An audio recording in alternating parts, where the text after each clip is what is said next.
Boom. Gang. Sup, everybody? This is Karak with ACG, and I'm here with Johnny and Abzi doing the Best Gaming Podcast. We are at number one. No, one.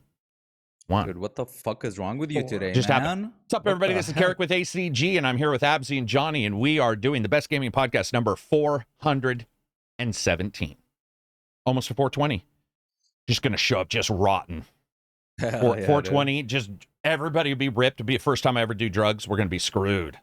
Like, who knows? Who knows what that's going to end up turning me into? But I want to say thank you to everybody who shows up. I absolutely appreciate it. I have tried to fix the stream. I think we've got it fixed. We had some issues where OBS decided to give it all the bits. It was at 800 megs a second, which is 740 more than I have available. So I only have a 40 megabyte update. I have no clue what was going on there. But thank you, everybody. I see chat is active. Thank you very much for doing this kind of stuff. Yeah, I did see that we ended up shooting to number one in the podcasts on iTunes for games.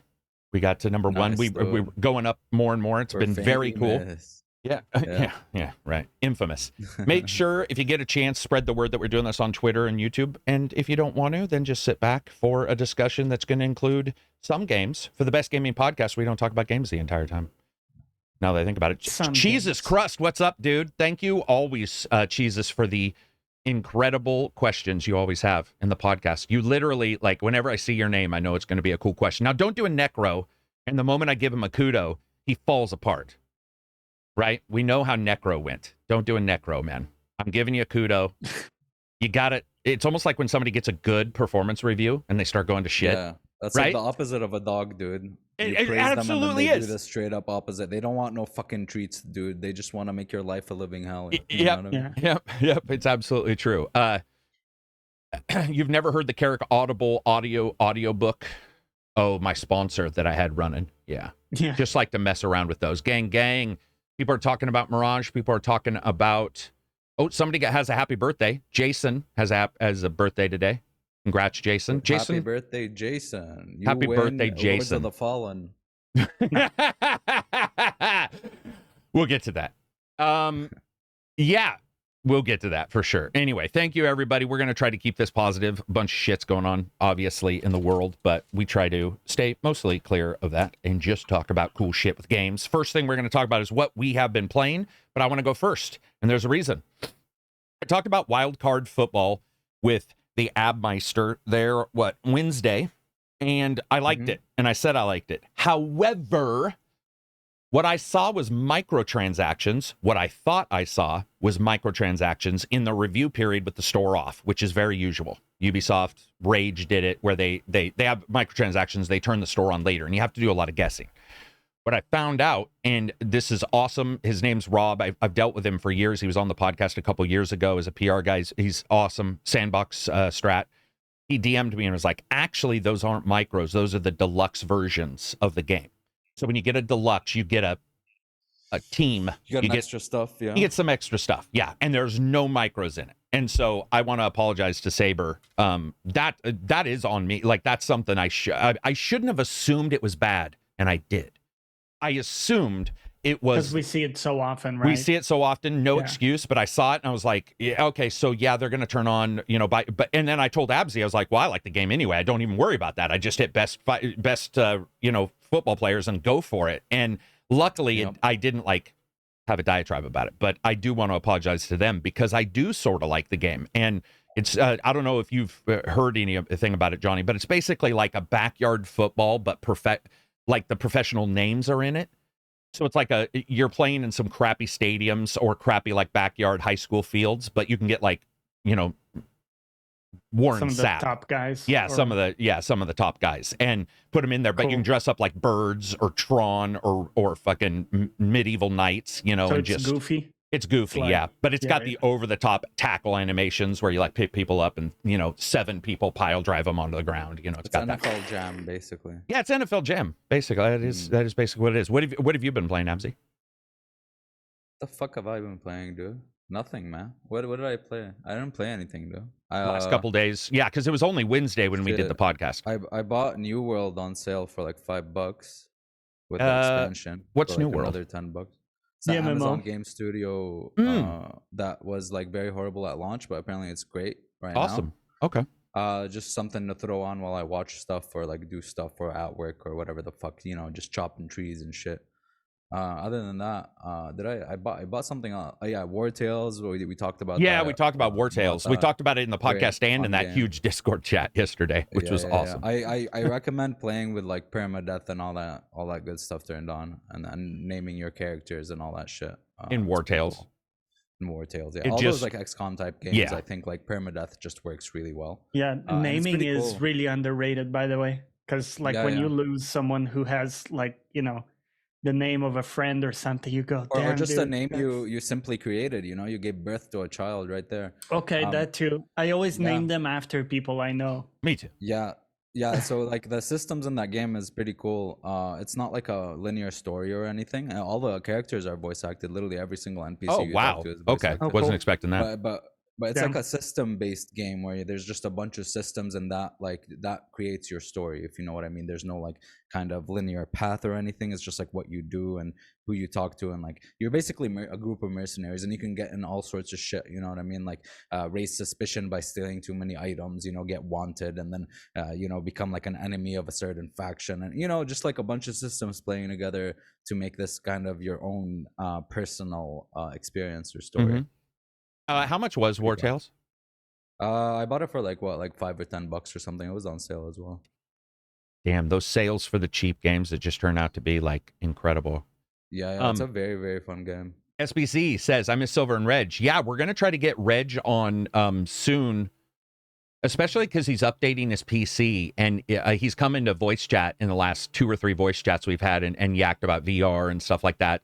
So he's a little bit more, I guess, has a little bit more flexibility, but yeah, I've talked to him about it. He'll definitely come on, but I mean, he is trying to make a go of making a game. And what was funny is, I don't know if Absy was in this one, but we were in a voice chat 2 or 3 days ago with him.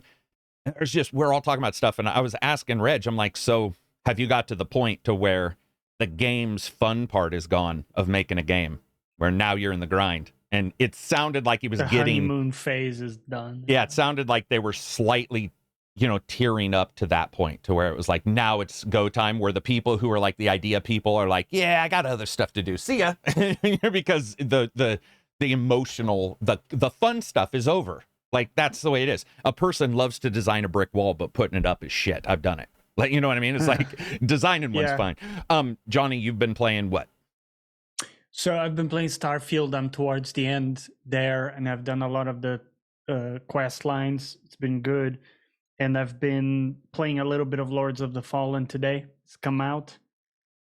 Very little there, but like an hour or so. Just And you beat Liza P too, right? You beat it. I did beat Lies of P. Yeah. That was a really good time. Jumping from one to the other is pretty impressive to me. I got to admit, you can get a golfer's I slap took a from me. My decompress brain. few days, Oh, did which really helped me. Yeah, I played that card game that I mentioned last week, Beneath the Orisa. Yeah. Yeah, so that's a great game for you to listen to a podcast and play. I mean, you guys know how those games work. You kind of you can have something good. So I played that to sort of decompress. Starfield has been a great decompression too, because I don't really have to worry about dying too much. It's kind of on the easy side, at least for me now. I have strong weapons and stuff, so I'm kind of just exploring, building some stuff, checking out the quest lines. Right. And Absy had a quest line of his own. Went on a date. Oh yeah, The quest last night, of Absy to find hope in a hopeless world. Yeah. Was it a good time? Podcast sometime, dude. Was it a good time? Yeah, man, it was a fun time, dude. What'd you guys? Some good I mean, without getting into it, did you guys go to dinner, or did you do more of a just a thing? Coffee and some dessert and some walking around and Just shit, talking and walking? Dude, best dates. Talking and walking. Every best date I've ever had has been talking and walking. Like, it works when the chemistry is there, Yeah, when you well, guys can yeah. just like bounce off each other. Like I was riffing. unless with you're her, on a like, I 3-hour riff walk with you. somebody you don't like, Absy, yeah. and then you're like, When I know I man. can riff with someone the same way I can riff with you, that's like you're like Yeah. my you're my deciding factor. Yeah. Like if you can have a random chat with the person, If I could it just feels go good. off tangents and just keep going and feeling good. Those are the best times too, because sometimes if for whatever reason the romantic part isn't there, then you might find somebody that's just some of my best friends, especially growing up a little less now, were girls. And I don't know why, but it's like I liked, like we had good times together. And even though I was the way I was, like a lot of my friends had no issue with that. And I ended up having a good deal of them that were like exes that, you know, it's hard sometimes to be a friend with an ex. It takes a year or so, but then you find out why you like talking to them in the first place, as long as you did. And it wasn't just, you know, romantic or whatever. You get that too. You know what I mean? Sometimes it blossoms into friendship, which I kind of appreciate a lot, to be honest. You know what I mean? Yeah. Especially if they know you, because it depends on how you are. But if you're pretty open when you are dating, then they might even, like, that's what's cool. Is sometimes you can be like, hey man, am I thinking, you know, like, is this thought process stupid that I'm going through? And you know, that person can help you out in a different perspective that, you know, you can't. Yeah. You know, they a lot of people have the very interesting opinions on stuff. Sometimes it gets me into debate mode, and then I, you know, get too frustrated with them because they're stupid. You know what I mean? So. But thankfully that's not the case this time. She's very intelligent. I had one that was hellaciously pro drug, and I was not aware for a while, you know, because some shit. Not that kind of drugs. Some no, PCP. No, dude, come on. was she doing the lean? Oh man, yeah, like the videos of like downtown drags. Slouching down. Yeah, dude. no, it wasn't that, but it was. Hey, what's up, ACG? Yeah, it was more. You know, it was like the psychedelics and stuff, and I was just. You know, I'm just not into that, but it's like she told you about how Google is taking over the world and how the dictionary is created by men. Alex Jones or whatever his name is, like lizard people. What was your dessert? What you said you had a meal or what like did you? Pastries and shit, like a cake or something. Yeah. Dude, you carved up. Yeah, man. That's a dangerous game. A piece. You broke your diet. You know what I mean? You got a little carby, dude. No, but. But I worked out a lot that yesterday. I did biceps and triceps and shit, like back to back, and I did it right before, so those straight up. I had some wiggle room with that, you know what I mean? I don't know, man. I'm feeling good, man. Today I woke up, I wasn't hungry. You know, I know when I'm on ketosis, if I wake up not feeling hungry, that's my. Oh yeah, for sure. Yeah, you wake up and it's 11 o'clock. You've been up for 10 hours and you're still not hungry. You're like, yeah, I'm definitely in keto right now. Let's talk about games. Anyway, that's the dating game. We'll be making our own dating game here soon. How to be a podcast hoster and date people without getting your shit leaked on the internet. Other than that, there's nothing that I have to pass on. Oh, welcome to the 35 new patrons, 15 new YouTube members in the last like 4 days. We've had a bunch of people jumping in, and it's been a blast to see new people. Yesterday, we had a voice chat with about 30 people. We were talking about D&D, Lost, a bunch of Lost. And it was a cool place to sort of go away. But let's jump into games anyway. Activision, Microsoft, it's pretty much done. We can stop talking about it, dude. I'm so excited. Sort of, but yeah, we can stop talking about that part, right? Oh my god, yo, it's finally through. No, I'm excited, man. I hope they kind of get Blizzard back on track. I hope we see some older IPs. I hope there's some influence there, some more hands-on than usual to kind of steer them in directions I want to see them steered in. You know, I want a new Warcraft, not World of Warcraft. I want a new strategy game. I want some good shit, you know what I mean, from them. So hopefully they do some good stuff. Can you believe that prior to them announcing this, you weren't even on the podcast, man? You weren't even a full-time member. It's been 2 years, man. Okay. Yeah, it's almost prior. It's not prior to Johnny, but it's pretty damn close. It's man. like I mean, Starfield, it feels like it. It's like Starfield. Like when you look back, we live in a post-Activision Microsoft world finally, and it's like, Jesus, thank God. Like I get it. People were fighting. People loved it. Whatever. It's done. Which is like, let's move on and just. This is the future, man. Let's get to it. We can talk about Disney and EA. You know, if we want to bitch about big companies, that's another one to bitch about. But they did mention Game Pass too, right? Diablo and Modern Warfare coming to Game Pass next year or something. So listen to this, Johnny. You tell me. I passed this by Absy, and I don't know if he was on board or not, but I have to ask you something. That tweet is basically, we don't have any plans to do these this year. But would be great.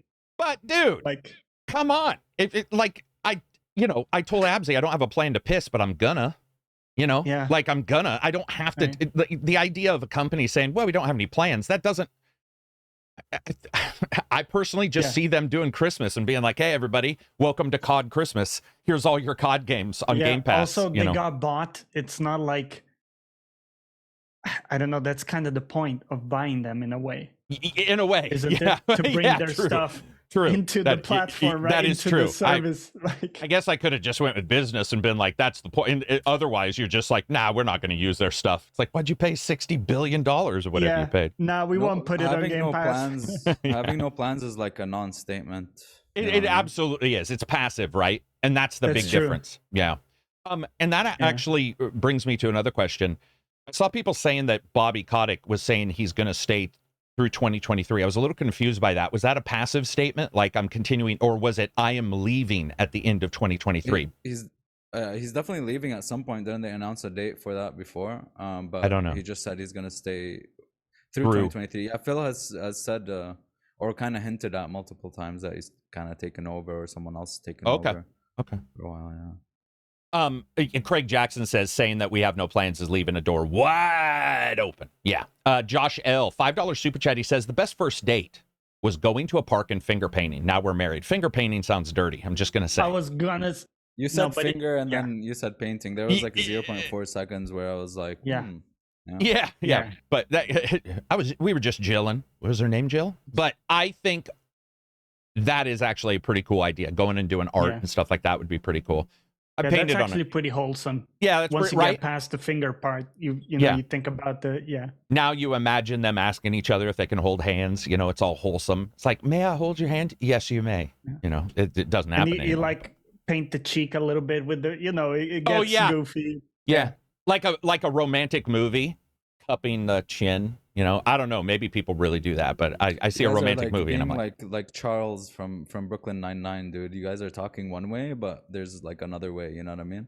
Yeah, you mean the double entendre? Cheeks and, and cupping. That's on you, his one-liners for Brooklyn Nine-Nine are amazing. He's like, we're gonna all get Jake off, and you're like, oh, come on, dude. And I love when Jake is like, you had to have heard that.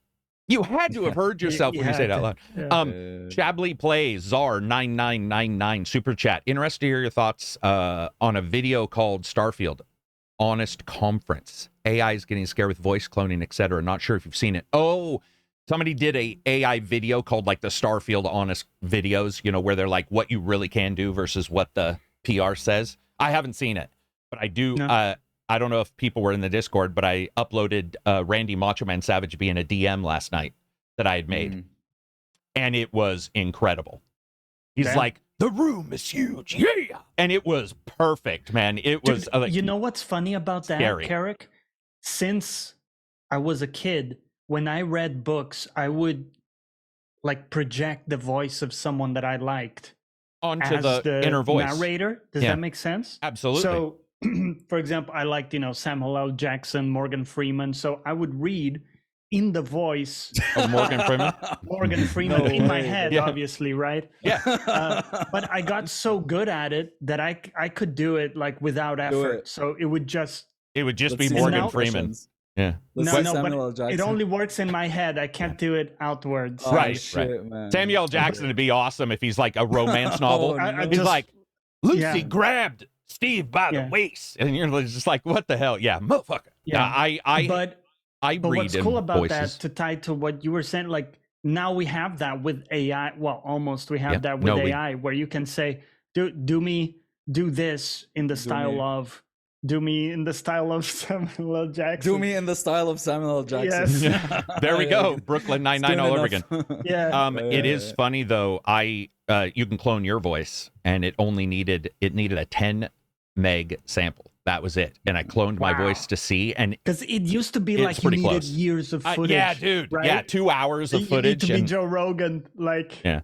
But no, I haven't seen that video, Chablis. I will watch it today, and then we'll talk about it next Wednesday, or in the Discord if you're in the Discord.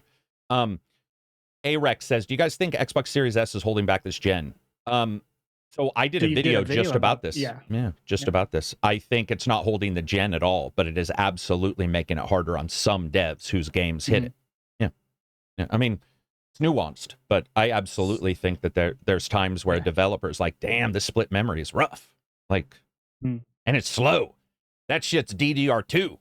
I mean, damn. The second set of RAM in that Series S is mind-numbingly slow.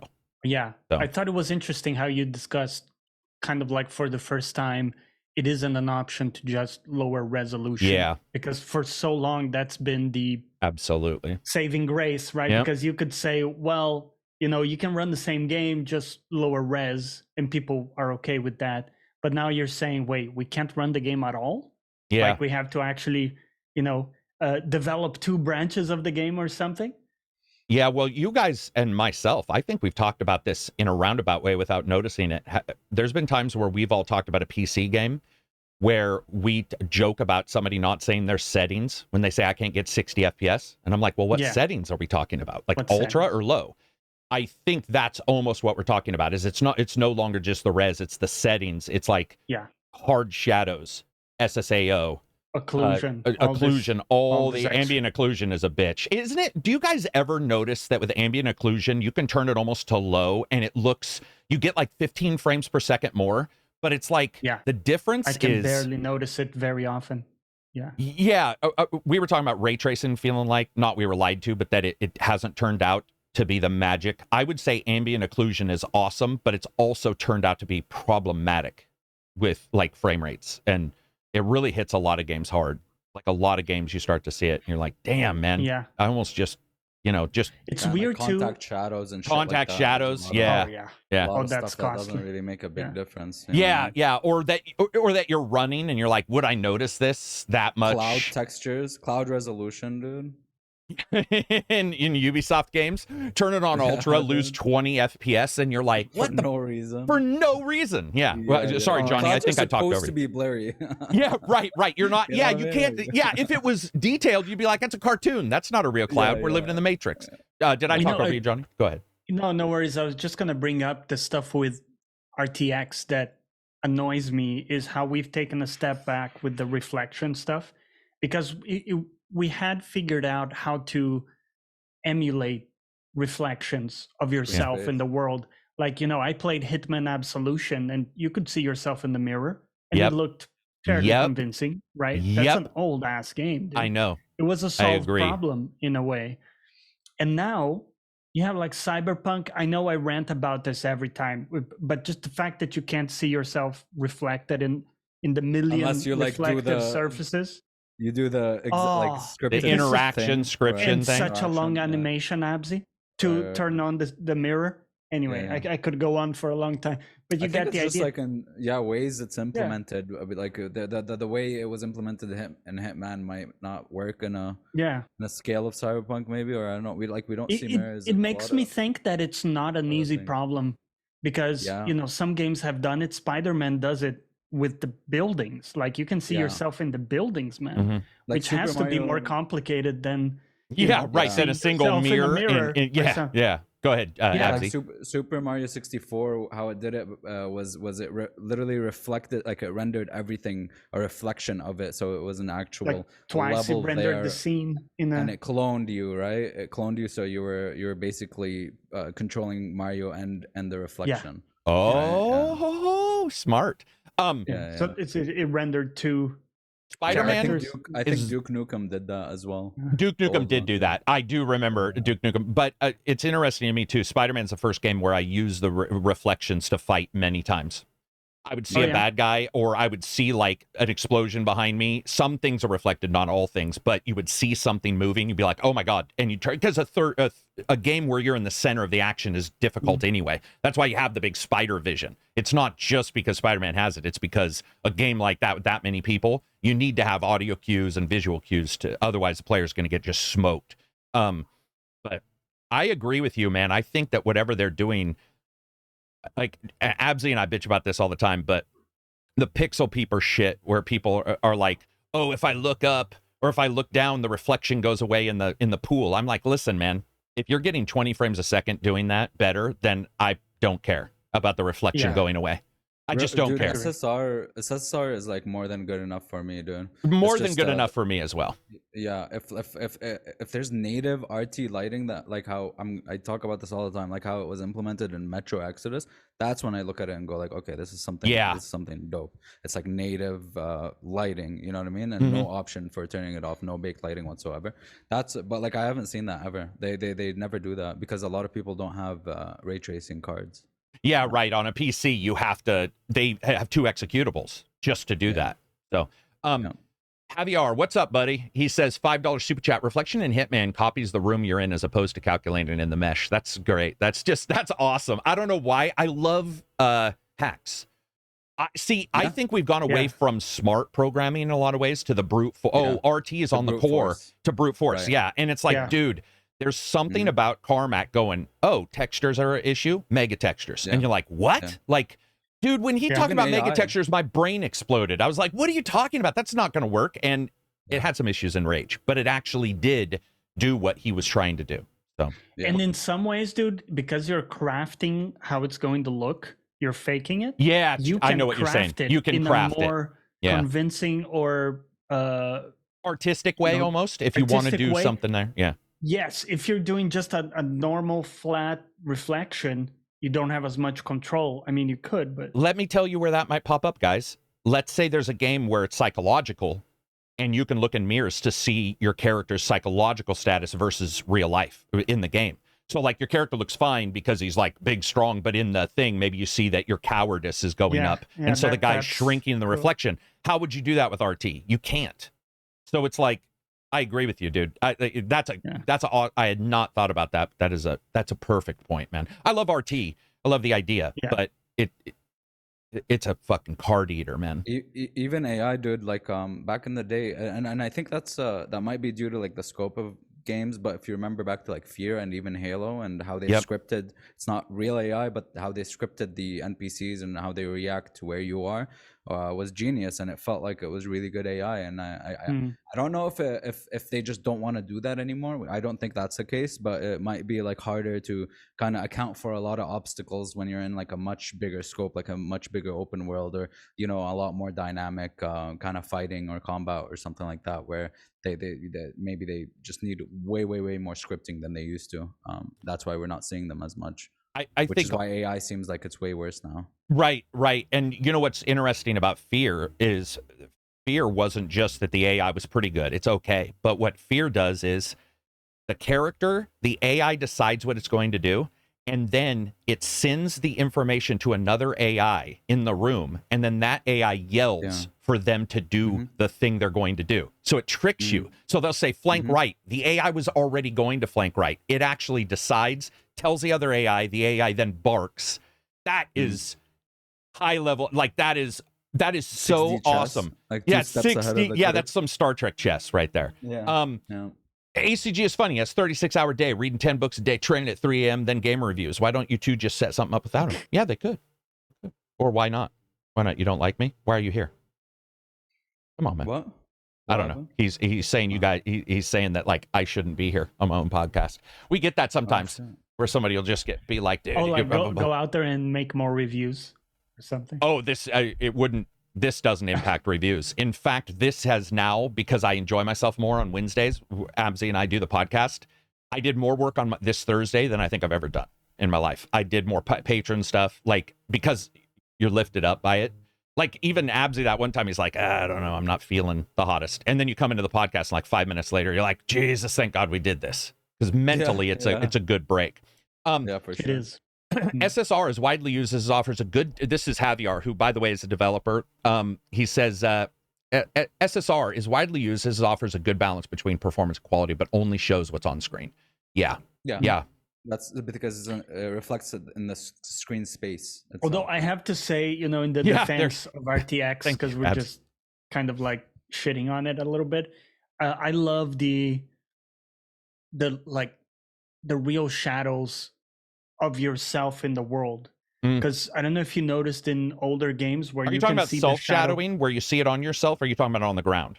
Like on the ground. Okay. Because in some games I will look at that, and also from other stuff too in the scene. shadows on the ground, and you look at it, and some older games you can see it updating every second. Yeah. The shadow is like blip, Skyrim. blip, blip, blip, dude. And when Fable. you notice that, Yeah. which you may not actually, if you're not looking, but when you do, you can't stop seeing it. Right. And then when you see the natural looking shadows and how they move, that to me did make a difference in Cyberpunk and a couple others. How many games in a real world, open world, real time game, you'll be sitting on a bench and you'll see those shadows go pop, pop, pop, pop, pop, pop. Yeah, it's rough looking. By the way, love the audio focus on this is McDeet no name. By the way, love the audio focus on reviews. Really nice compliment to the other great takes, amigo. Thank you. Audio matters, man. There's I'm covering some games here in the next couple days where it's like Lords of the Fallen shitting on the audio, sound design, right? Lords of the Fallen. I haven't Yeah, yet. the sound design is terrible. Okay, we'll talk about that in a second because I haven't heard that complaint. Okay. Devs are so good at baked lighting, dynamic lighting, that RT isn't necessary. It really improves older games, which aren't made with modern techniques. Yeah, like Reshade has that one thing where if it's got the proper depth buffer, you can add RT to it. It's pretty rough on your card. You need like a 2080. Yeah, I had in Final Fantasy 14, I was running some ray traced ambient occlusion through a reshade. Right, through a reshade. Did you notice a big FPS? Because I did. I noticed a pretty hefty FPS. Yeah, dude, it was fucking like minus 50 FPS. Yeah, it was like, it was. And some of the games, when you're here, you're just like, holy crap, this game like absolutely smashes the FPS when reshade's on. So it can be one of those things. Alpsfish says, we aren't shitting on it. It's just, it isn't very well executed. Yeah. I mean, that is the way it is. Amood, what's up, buddy? Love the podcast. It's live. I finally caught it. Hey, Amood, I don't know if you saw this, but in, what's the car game? Rocket League? Did you guys see Rocket League has turned off the player-to-player trading? Or has decided to go... There's trading in the game? Yeah, so I talked to Fado Baptiste, and he was saying that you get these items at the end of the thing or whatever, and you can trade between players, and they're turning it off. Epic has decided to turn it off, which... So you guys don't play enough, I guess, to know why that would be a positive or negative. Like skins? I think it's probably skins or items, maybe trophy stuff. I don't know. But was it trading for money like Valve used to do? Yeah, I don't know. I just saw this pop up, and Fatal was like saying that for Rocket League fans, it's a mass. It's almost like, do you guys remember when Steam turned off? They wanted to stop sales of hats and stuff for a small amount of time. Yeah, that's what I was referring to. Yeah. So it's one of those kind of things. It always sucks to just take away a community factor of something. You know what I mean? Like how D3 was like, oh, well, no, D3 had but that's a bad example. The auction house, but a lot of ARPGs out there like, oh, there's no trading because that ruins the economy idea of a looter game. Or you know what I mean? Right. But I love just even if you're playing in your own game, like a single player game, just kind of having a community thing there, you know what I mean? Like whether it's like economy based or a Strand type game, you know what I mean? Strand type game. Aries says, anyone checked out Steam Next Fest yet? Anybody? Unshrouded was in that, right? Unshrouded was in the Next Fest, I think. I played some RoboCop. Yeah, we're going to talk about RoboCop. So, we finished. Yeah, let's just jump to RoboCop real quick. I've heard, so I don't know if you agree with this, but I heard a lot of people say they actually, other than the stuttering that you also indicated, that a lot of people actually really enjoyed the way it played. Yeah. Is that true? Okay. Yeah, it's kind of like I think it's kind of like an immersive sim light. It's kind of like Deus Ex, but arcadey Deus Ex, if that makes sense. You know what I mean? Like there's a bunch of interaction, there's a bunch of destruction in the environment, there's a bunch of skills, there's like dialogue stuff. There's like missions that where you just go like put like traffic tickets and stuff like that. I think it has a lot of cool stuff going for it. You can pick objects up and throw them, or pick enemies up and throw them and punch them and shit. But yeah, it's just like a fun game. I don't think like it's anything crazy or insane. I think fans of the movies, especially the first two, like hopping into this would enjoy it a lot because it stays true to that kind of. That was going to be my question. Are you the Peter Weller character? Are you the original like RoboCop? Yeah. I'm pretty sure he voices him too in the game, right? Peter Weller does? I'm Oh, pretty dude, sure, if he right? does, that's awesome. I don't know. I haven't checked that out, but I love Let me that check guy, real man. quick. Yeah, he's one of those actors that you find out has like 17 doctorates and does, like, he is freakishly intelligent. Yeah, it's Peter Weller. Yeah, Is it's it Peter Weller really? who voices Oh, him. dude, that's Yeah, like man. Rutger Hauer Yeah. doing the Cyberpunk game before he passed away. Observer. He did. I think it was Observer that Rutger Hauer did. Oh man, that's awesome. Okay, well I'll check it out because I love him. So Ahmood was answering the question. He says in Rocket League they trade item for item. You can trade for money illegally according to psionics, but doable. Okay. Cool. All right. So that is interesting. So do you guys think then that they're mad because of the money part, or are they just mad because they feel that they're not It's illegal. illegal? Yeah, Well, if yeah, something the money becomes part illegal. is legal. I think the trading items is an interesting question because, you know, is it kind of like Warframe or, you know, Right. what am I thinking here? You mean where it's Path of usable Exile? in a way? Where you have a market and then you say, you know, you have some kind of game currency. In this case, they don't, but you might say, you know, you have some type of value ladder where you say, you know, this item is equivalent to 2 of these, right, or whatever. It's kind of hard to see how that works. Aries also mentioned a game. Have you guys checked this one out? It said, take a look at Thaumaturge. I heard about it. I hear about it a lot. Though. Yeah, either do I. But I hear a bunch of people talking about it. Yeah, it looks kind of like Vampire, like just the style of it. Story-rich RPG. Wait, what the fuck is this? Hello? How did I miss that? Morally ambiguous choices. In the early 20th, it's like Victorian kind of. Oh, this looks really cool. This is like turn-based. Oh, this looks really cool. Hello? Comes out 5th of December, and there's a demo out. Yo, this looks stylish as hell, man. What did we say in the chat though? We were like, dude, it's come to the point to where when you guys mention a game, it used to be where we all knew. We all knew what game. This is on my wish list, dude. Holy fuck! I'm gonna put it on my wish list. It's on your oh, you're putting it on. It's not already on, and you missed it. Okay, dude, this looks really fucking cool, man. Thank you for the suggestion. We'll check that out. There you go. Gathry's Galaxy says, as we speak, I'm playing through some Next Fest demos. Which ones? The one I have heard a bunch of people is the one Abzi and I talked about on Wednesday, the Unleashed. No, it's what was that one called, Abzi? The Unleashed or whatever, the RPG Dark Souls Survivor game.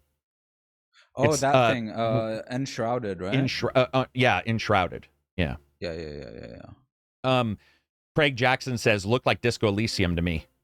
You know what does look like Disco Elysium is this new post-apocalyptic game coming out, I think in November. Oh, man. Chris says Thaumaturge, if I'm pronouncing that right, comes out in December 5th for PC. Cross between Persona and Pokemon. Oh? Astro says Enshrouded. Yeah, thank you, guys. Yeah, Enshrouded is the other one. Yeah, next, I mean, they're demos, right? So it's like you jump in, you play these demos of these games that are coming out in a couple months. It seems like an awesome way for devs to get some vocal stuff because, like, I'm seeing it in the Discord 24/7 where people are talking about some of these games, Enshrouded being one of them.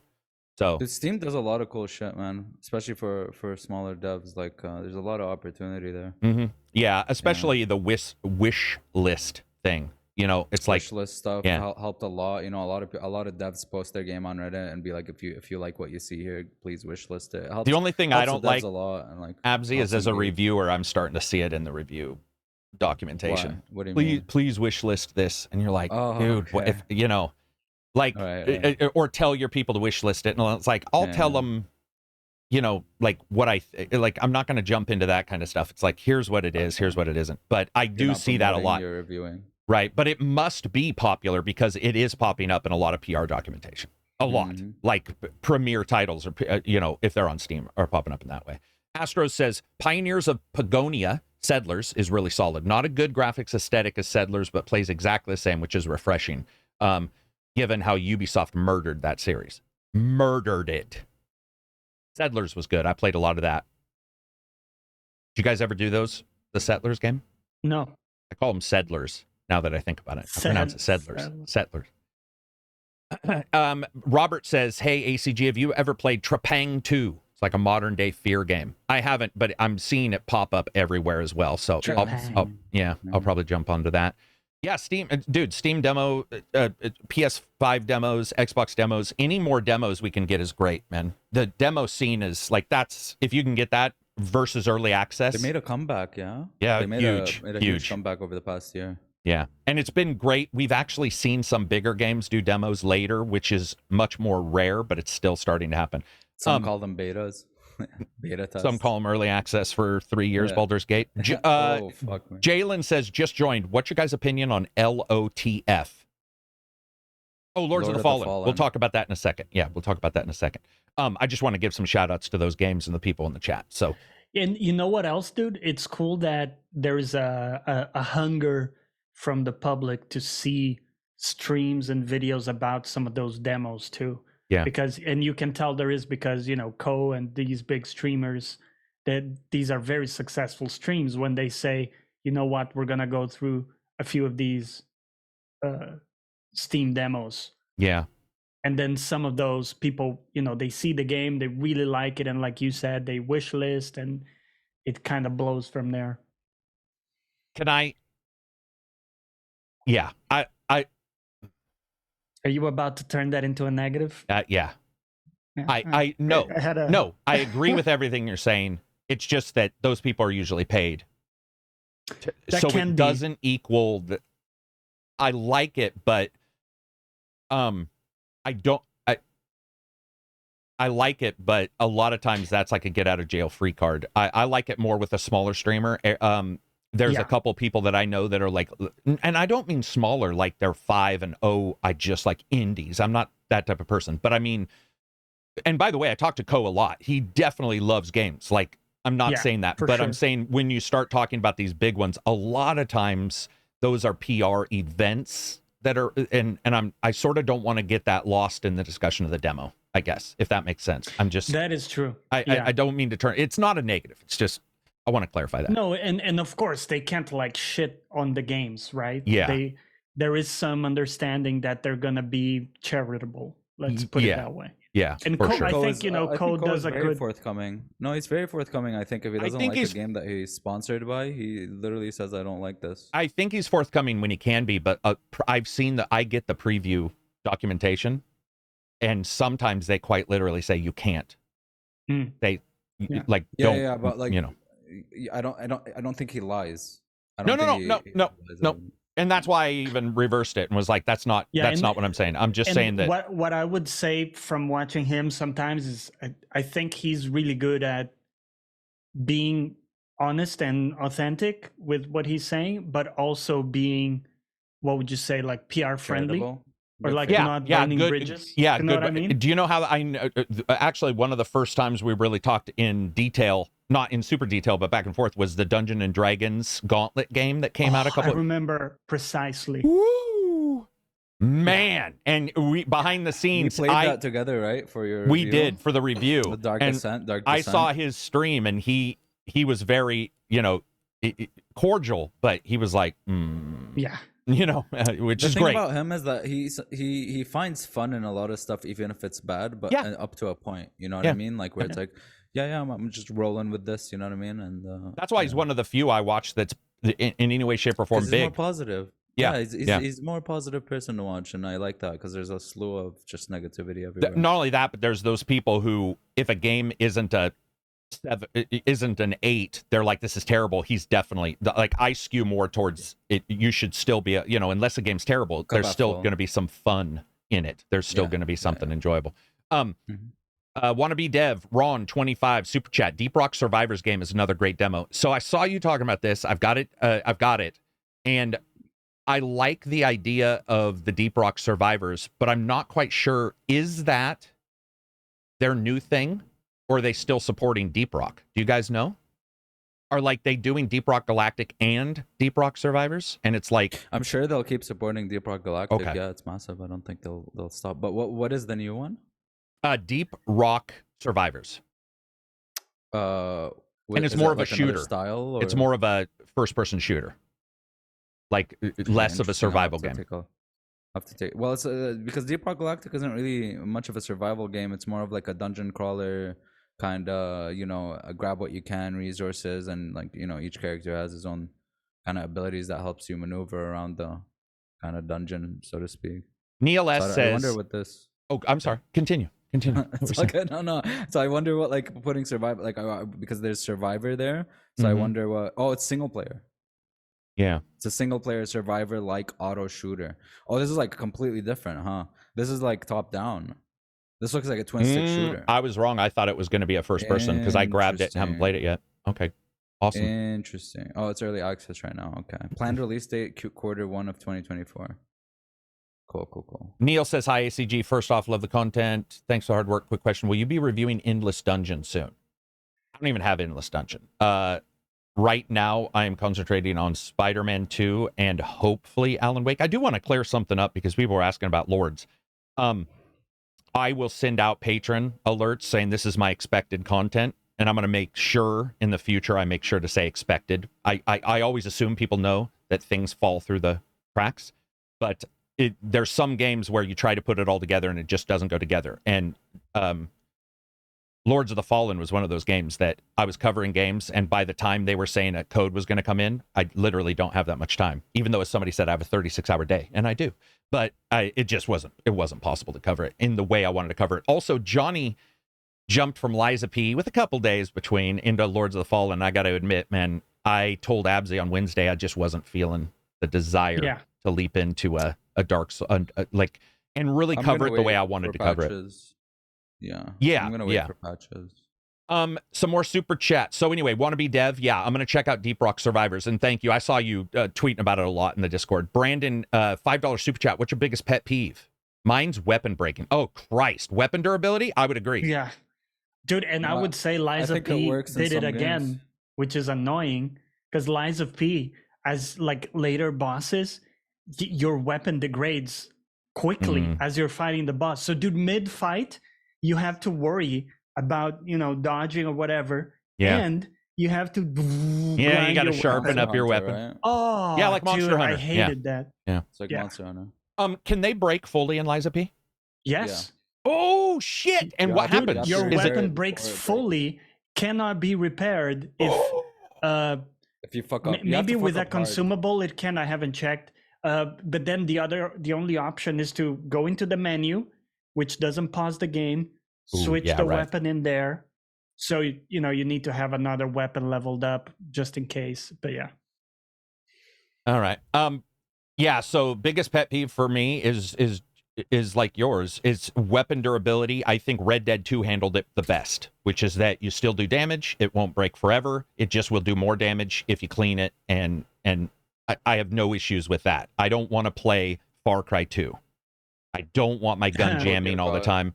It gives me like almost anxiety when I start thinking about playing a game and having the gun. I don't mind a gun jam where like you have an animation maybe. I wouldn't mind that. The very, very rare gun jam. But in Far Cry, man, that was ridiculous. So it looks like they're still supporting Deep Rock, wannabe says. Christopher, $10 super chat, just showing support. Thank you very much. We love doing it. Brandon, this is Craig. He says, I don't mind weapons slowly degrading if, you can fix them. But breaking mid-fight is effing annoying. Yeah, it is. Yeah, dude. My biggest pet peeve is when there's like mobile UI or UX in fucking games, like big-ass icons and shit, or like just like consoleizing everything. And I like the classic style soft stuff, mouse gamepad. Yeah. Yeah, T4 is a good example of that, where there's no more inventory Tetris and everything's just like big icons and stuff. You like inventory Tetris though, don't you? I love inventory management. Good, like Dredge really tickled my fancy. Yeah, Dredge was great for that, man. Resident Evil 4. Evil 4. You always talk about that, like you like your inventory. You like doing your. I'm playing a horror game and he's got Tetris somehow. And I'm like, shoot. And he's all, if I move this one step up, and I'm like, just grab shit. But it's funny because we were talking about Starfield. He plays, I don't know how you play, Johnny, but Absy chooses what to grab in Starfield. I don't. I'm a vacuum. How do you play Starfield? Do you grab everything? I'm very selective too. Part of the enjoyment for me is learning what I want to pick up, what's valuable to me, and I have a hierarchy in my head of stuff. Like Fallout, duct tape was the shit, right? Yeah, or true, whatever. True. And then here it isn't, so I kind of have a new hierarchy of stuff. And it turns out, actually, in Starfield, you need to pick up surprisingly little stuff because you can buy most of it, right? Yeah, I wish fucking tape and Starfield gave you adhesives. So do I. So do I. Yeah. Oh, yeah. Yeah, but it's so funny because you guys and me I'll grab it and sell it because it can be currency in some way. You guys are like, currency is inventory in Starfield. And I think we can all agree space and weight is a technical, like time, it is an actual to me, the time of like going to the vendor and like that kind of grinds on me. And they don't have a lot of money, so you're always like, oh, that's the worst. Yeah, I wish you could like invest in them, or like the more you buy from them. Yeah, dude, I have 15K in like organs, harvested organs, contraband. Yeah, that you can't. And my dude has 4K. How are you running a business? Right. I just pretend they bought 4K? Something right before I showed up, I guess. I don't know. But like in Starfield, I grab stuff and then I fly and I immediately go to the ships. And I try to ping every ship. Hey, you want to? And then I trade a lot. But inventory space and weight is an actual currency in Starfield. It's one of the very few games where it affects your stealth amounts, the audio you're putting out. It affects all of that kind of thing. So it's cool in that way that you guys play that. But you guys have a patience that I guess I just don't.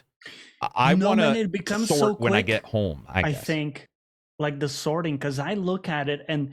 There's something clever about how they ordered stuff too, because when you examine a corpse, usually you have an order that things are in that's kind of immediately recognizable. So you have like at the top the credits and the ammo. Those you can always pick up because it's 08, and then from there he knows the weight. You can make a decision.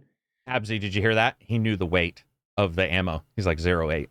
0.8. That's a nerd right there. No, ammo is 0. Ammo I thought you knew the exact number. I was like, holy crap, man. Yeah, that would have been awesome if you're like, technically adhesive is 0.4. So if you, and I'd be like, Jesus. Yeah, I just grabbed the shit. But it's awesome to hear. But let's check who's a psychopath on this podcast. A true psychopath. Okay. When you go to any game vendor and you can sell junk, do you sell it without looking at it? Or do you look at the junk first just in case? Or do you hold X to sell junk? Mirage is a good indication.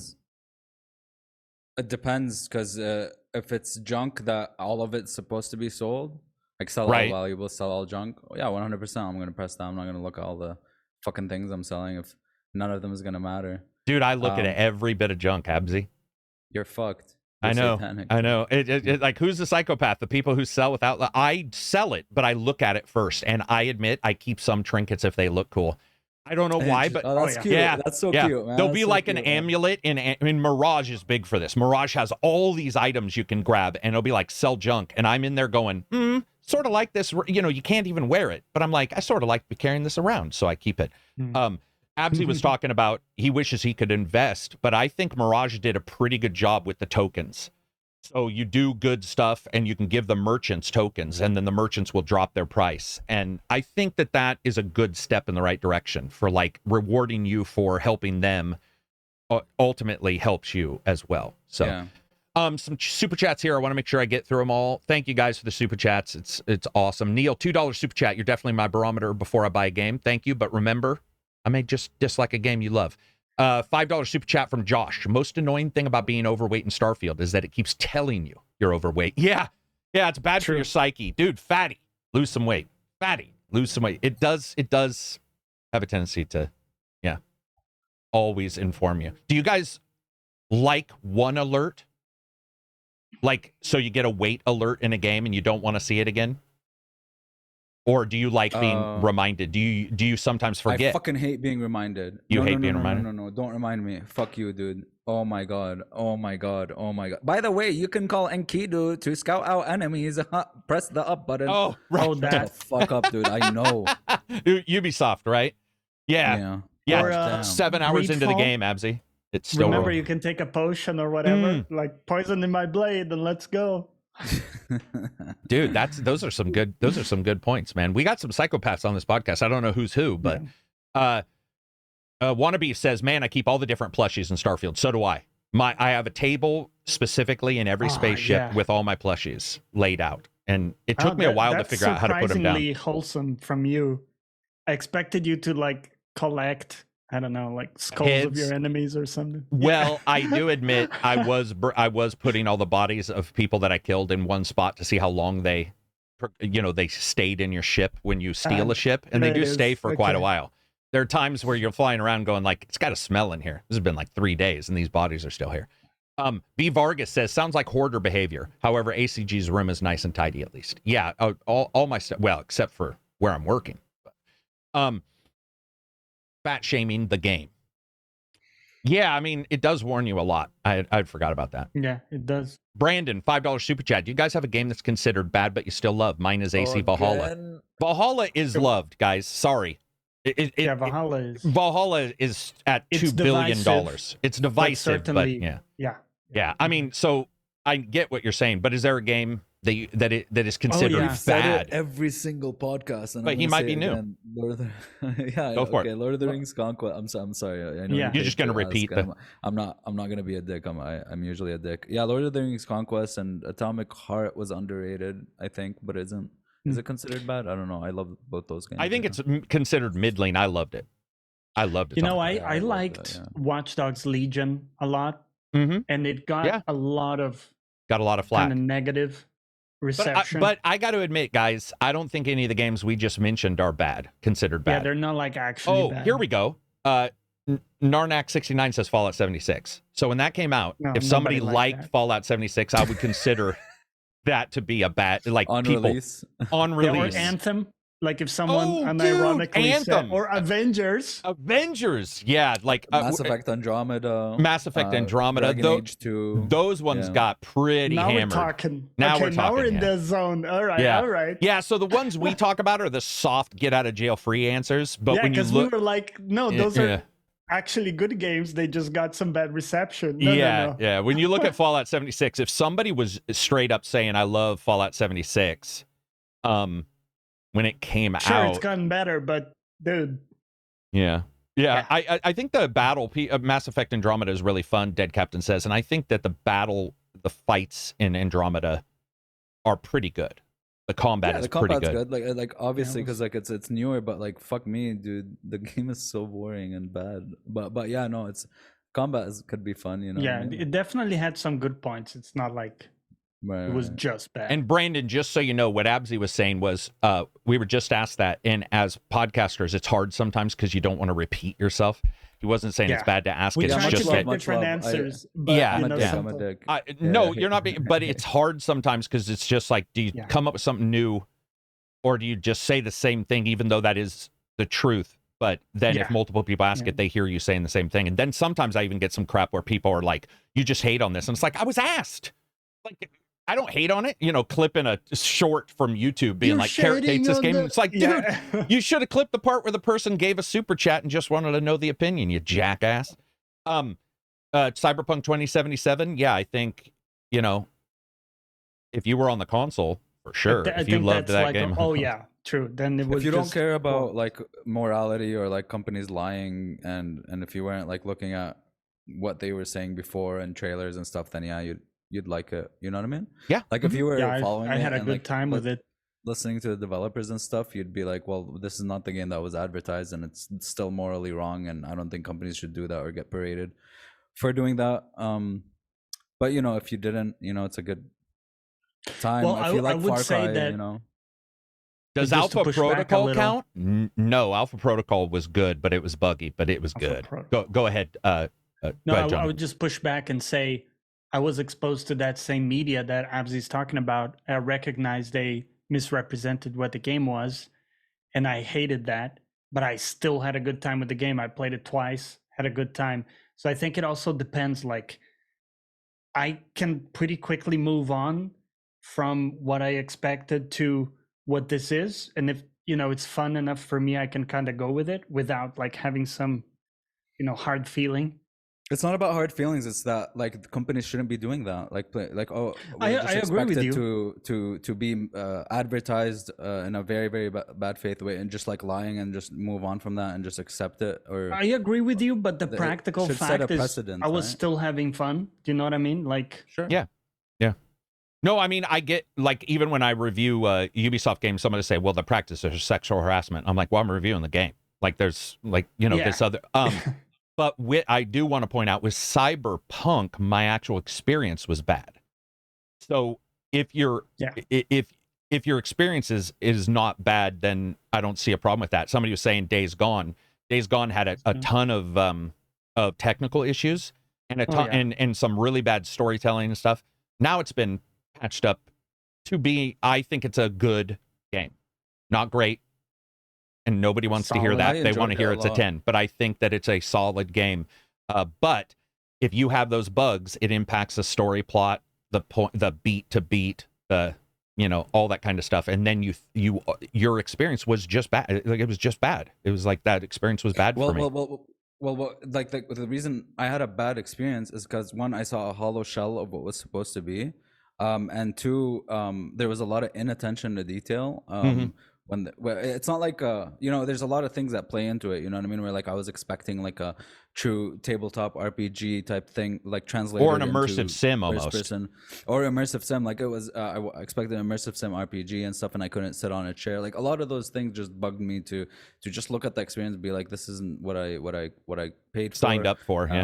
And obviously, like, I didn't like the story or whatever, although I loved the story of the expansion and all the quests in it. And I think the expansion delivered what I wanted, a lot of what I wanted out of the main game. There's expansion. Absolutely. There's even no the choices mattered, and everything was great. Yeah. And even without 2.0, I would like the story in Phantom Liberty more than 99.9% of the quests in the original game. Like, I was like, the original game, it's like what people hate about Ubisoft is just like a blurb of like icons everywhere and just bunch of outposts and shit and menial, you know, just the thing is that it's not much of a sandbox experience. Like, just because you have an open world doesn't make it sandbox, in the sense that there is only one main system everything revolves around, or one main narrative. Absolutely, it's a good point. Everything revolves around you dying, and everything revolves around you fighting shit, you know what I mean? Like, that's like at the end of the day, there isn't like systems that you can go and be like, hey, I'm living in a cyberpunk world. It didn't feel like, hey, I want to go and be a part of the world, as much as it is like, hey, I'm playing through a narrative, you know what I mean? Yeah. So I'm going to read some of their answers. I'm Batman says Tron Evolution. So Tron Evolution, I do remember getting pretty dinged on, but I know a lot of people liked it. Anthem, looting in Atomic Heart is my guilty pleasure. That's what Andrea says. And Andres, I'm sorry, Bone says that looting in Atomic Heart is my guilty pleasure. Atomic Heart looting is very unique. It's very fun. Because you would vacuum, right? Mikkel says people shat on me for liking Starfield. Is that what he said? No one should get shit on for liking anything or disliking anything, honestly. Just, you know, that I will never agree with. Yeah, I mean, we'll joke about it, but I like, at the end of the day, shitting on somebody, enjoying it, at some point, it's mental masturbation. You know, you're just like going back and forth. It's like, at some point, just let the person move on. Right. I'm just looking at some of these other answers. Actually, the original Lords of the Fallen was one of those bad games that could be enjoyable. I agree. I reviewed that, and I had some fun. Lords of the Fallen, when it originally came out, there were a lot of ideas that were early for Dark Souls copies, and I actually liked a lot of those ideas. I'm gonna... Seems good for now, people are saying. Yeah. Sorry, guys. We have no clue what's going on. I'm talking to some people on Discord who are running streams today, and they said that they've been having issues getting YouTube to see their stuff going in. So I'm just sitting back here for a couple seconds to see what's happening. But it looks like 0 dropped frames. It was always fine on my side, but these guys said Zoom was a little body too. So I also switched out to a different... I switched my IP and everything to see if that worked. Knowing my luck, I got IP banned again from YouTube. Did you guys see that happened yesterday? A bunch of people were using Internet Explorer, Edge, and the Edge Microsoft detection was telling them YouTube was like, you had a YouTube pop-up ad blocker. They were like, no, I don't. Oh, but yeah. Yeah. $2 super chat. YouTube is the best. Yeah, best gaming podcast, right? You never quite know how it's going to work out. But I think we are back overall, especially because I switched my IP address. We'll have to see if that worked. But Lords of the Fallen, we've been playing it. Somebody was asking a question. And what was that question? They asked, is it like what, Johnny? Is it like is the exploration like Remnant 2's exploration? Oh, that's an interesting. Kind of. Yeah, I mean, it's a similar idea. But what I would say in Remnant, you notice a lot the randomness that we talked about. And this is more like deliberate, right? Okay. You have that recursive feeling of levels that does bring me back to Surge and so other you games do that have we've the liked. mystery then of like looking around and okay. You do. You're gonna get lost if you enjoy that. I know I do sometimes, just kind of trying to figure out a world. Sometimes I've been too lost, like in some of the Surge games, but overall I still like, and that here is really cool because you have the lantern thing, like everybody's seen by now, right? Yeah. So that's really cool, and it's not just a gimmick. That's a deep, there's some cool deep mechanics around that I don't really want to kind of spell out because the game shows you, and yeah, it's cool to figure out as you go because you get more stuff you can do, and there are some cool consequences of being in the world of the dead. So one of the meters in the game is something called dread, which builds as you're in there. So like when we played Diablo 4, you had a chance of running into the Butcher, which was like a mini boss, that would show up and kick your ass. There's kind of something like that with the dread mechanic. But again, I don't want to spell it out for people. Overall, it looks really good. It's really cool. The level of detail and the art design is amazing. I absolutely love it. And I like the different styles. Straight up, when you start the game, you have 8 classes, I want to say. I forgot the exact number. They're all very different looking and with, very different weapons too. So and 400 devs working on it. Abzi and I talked about that Wednesday. Okay, so it's a big game. This is my issue, dude. Like everything is cool and all, and I'm very interested in like exploring that, which I wasn't for Lies of P at all. The issue with me is that it looks like a AA game, but it's priced at a AAA price. You know what I mean? Like the jankiness of it all. I'm not talking graphics wise. It's just like the animations and the sound design and the way I'm seeing the combat. Is that there's a lot of AA stuff. Like even Lies of P looks way more AAA than this does in its combat. But that's like my main issue, where the price point should probably be lower. In my opinion, from what I've seen, like I would have accepted it as like a middle market game. You know what I mean? It is absolutely mostly negative on Steam, and which is for a new game, when something's mostly negative, to me that means technical, usually like technical issues. But when I was talking to a lot of people who were playing it, one of the things they were saying is what Johnny said, was that it sort of asks you to do some moves, it asks you to do some things that don't feel like they're actually happening, or like it's not buffering a move, it's not responsive all the time. And the people that I know who play those games, a lot of people are just going to get caught up because it's the next Dark Souls, which there's nothing wrong, or the next, it's a Dark Souls like, which by the way is fine. But it is interesting that Lies of P is the more technically proficient one. Like it just doesn't have and then you get this one, which is trying to do more, and I think that's great. There's absolutely nothing much more, but it's obvious that there's some severe issues. And then I don't know, I'm going to speak out of turn here because I don't know exactly what's going on and what this complaint is, but I have seen a ton of people on Twitter bitching about the behind the scenes code and responsiveness to bugs when they were reporting problems. And Johnny and I talked about this, where I said there's a lot of people doing streams, there's a lot of content being made for it, and I'm wondering if they didn't have a big enough team to respond when somebody had issues. So like it might just be a couple people, and if 100 people are having issues, it's just one dude or two dudes, or dudettes, whatever, staring at their email going, Christ, that's a lot of requests for help. So it could be that as well. It feels like they gave it out to a bunch of people, and then they also had that patch that's delayed on the Xbox. I don't know if you guys saw that, but they delayed that patch. So it's like PlayStation and PC are getting patched, but the Xbox isn't. So there's a lot of issues Doesn't with the Xbox game. have like some certification stuff that delays? I know for Game Pass it does, where like they'd push a patch on Steam easily, then have to wait a couple days for certification from. Yeah, there's definitely differences for all of the makers. Yeah. But it definitely hasn't hit with, I think, their hope, which was that it would just work and it would be like you play it and the experience you get is what everybody's talking about. It seems like right now that experience is all over the place, which is unfortunate. Yeah. I do want to say, for me, it runs well. But again, we always have to say I have a strong system. So I'm probably brute forcing through some of the issues.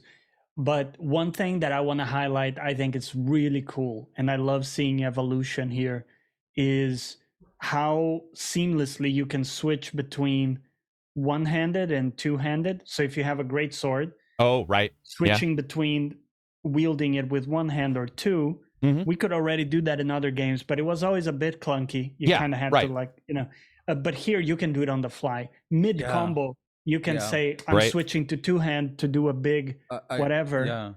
Do you see that as well, Labs? That's on Wednesday, man. Really cool. Yes, that was one of the main points I was excited for, is that mid combo you can switch stances and use spells where you don't have to switch spells with like one it almost reminded me of a mini Neo thing where like I'm switching stances, I always love shit like that, and like I like to see those improvements on the Souls genres, especially the co-op system is apparently supposed to be just like a full-on co-op system, and you don't have to worry about kind of. So a couple caveats there. So you don't keep your progress, but who doesn't keep their progress?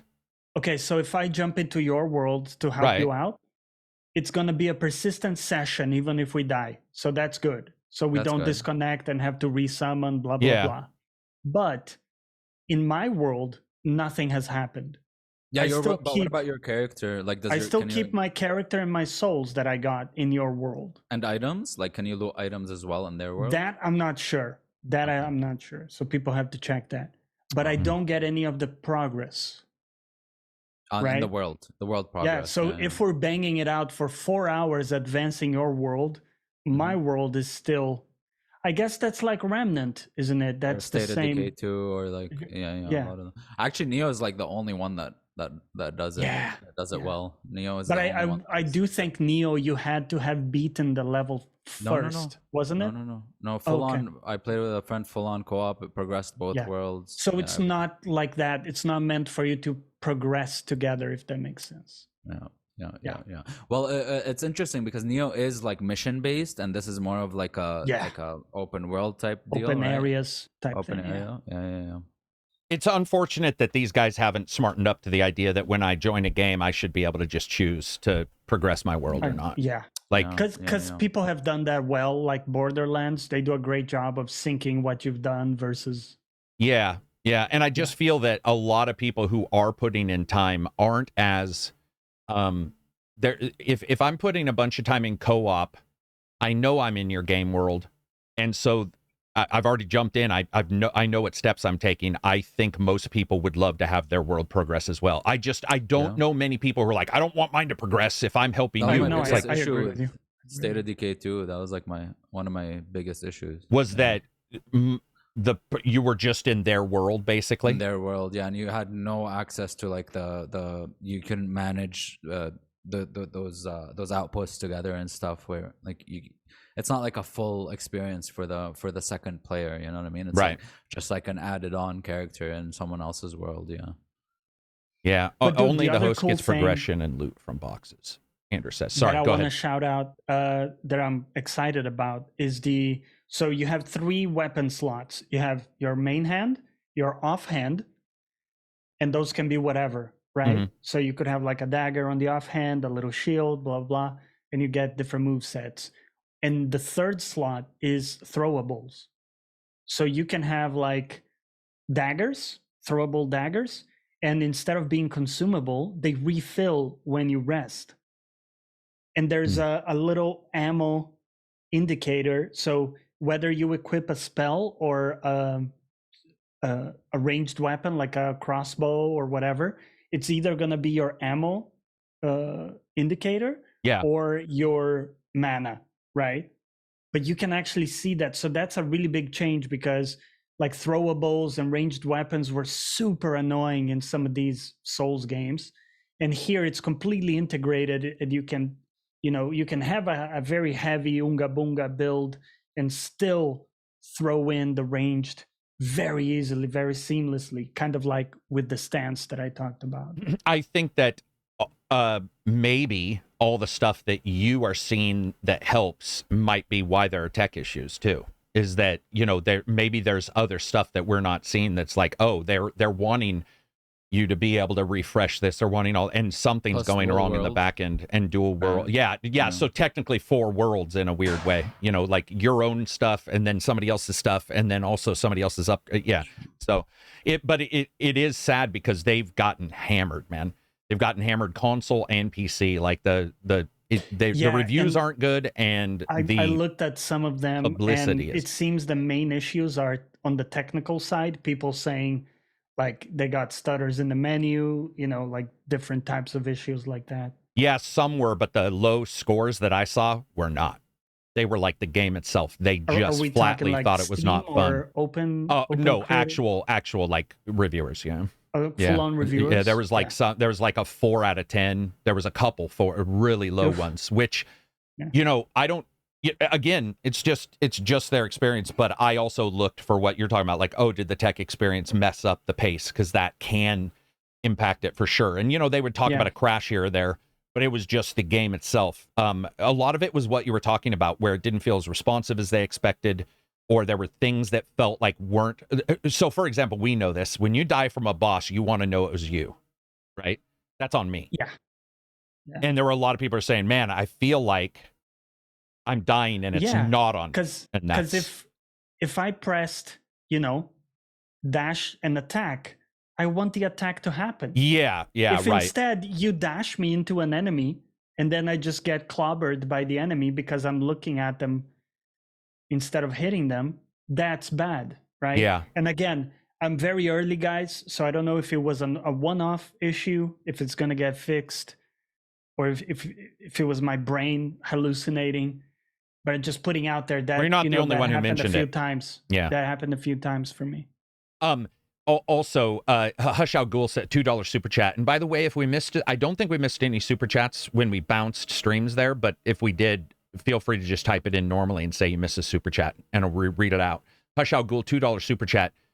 Oh, he says, based on your experiences, are the reviews fair? Well, the reviews are at like 75%. So would 75% be fair, I guess, would be the question? Or to fit into what? Because this is you, by the way, because I haven't experienced it. Yeah, I'm just too little into the game. Right. That makes sense. So it's very hard for me to judge. What I can say is I've seen Cowboy's review, right? We know Cowboy. Mm-hmm. I thought that was a fair review. He did raise issues with the game. He did have fun with it, but he did kind of basically say it was like a mixed bag. Yeah. Like many little things keeping it from being a great Souls game. I think I'm not misrepresenting him.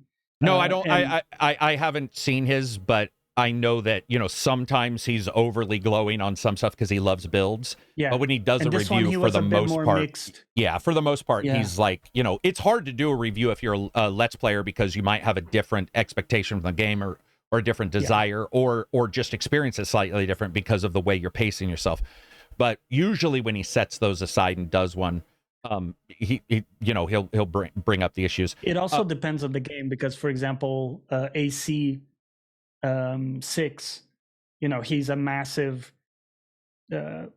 core fan. Armored Core, core fan. Yeah. So there he even said he's clearly biased. He loves those games, right? And you can tell, like.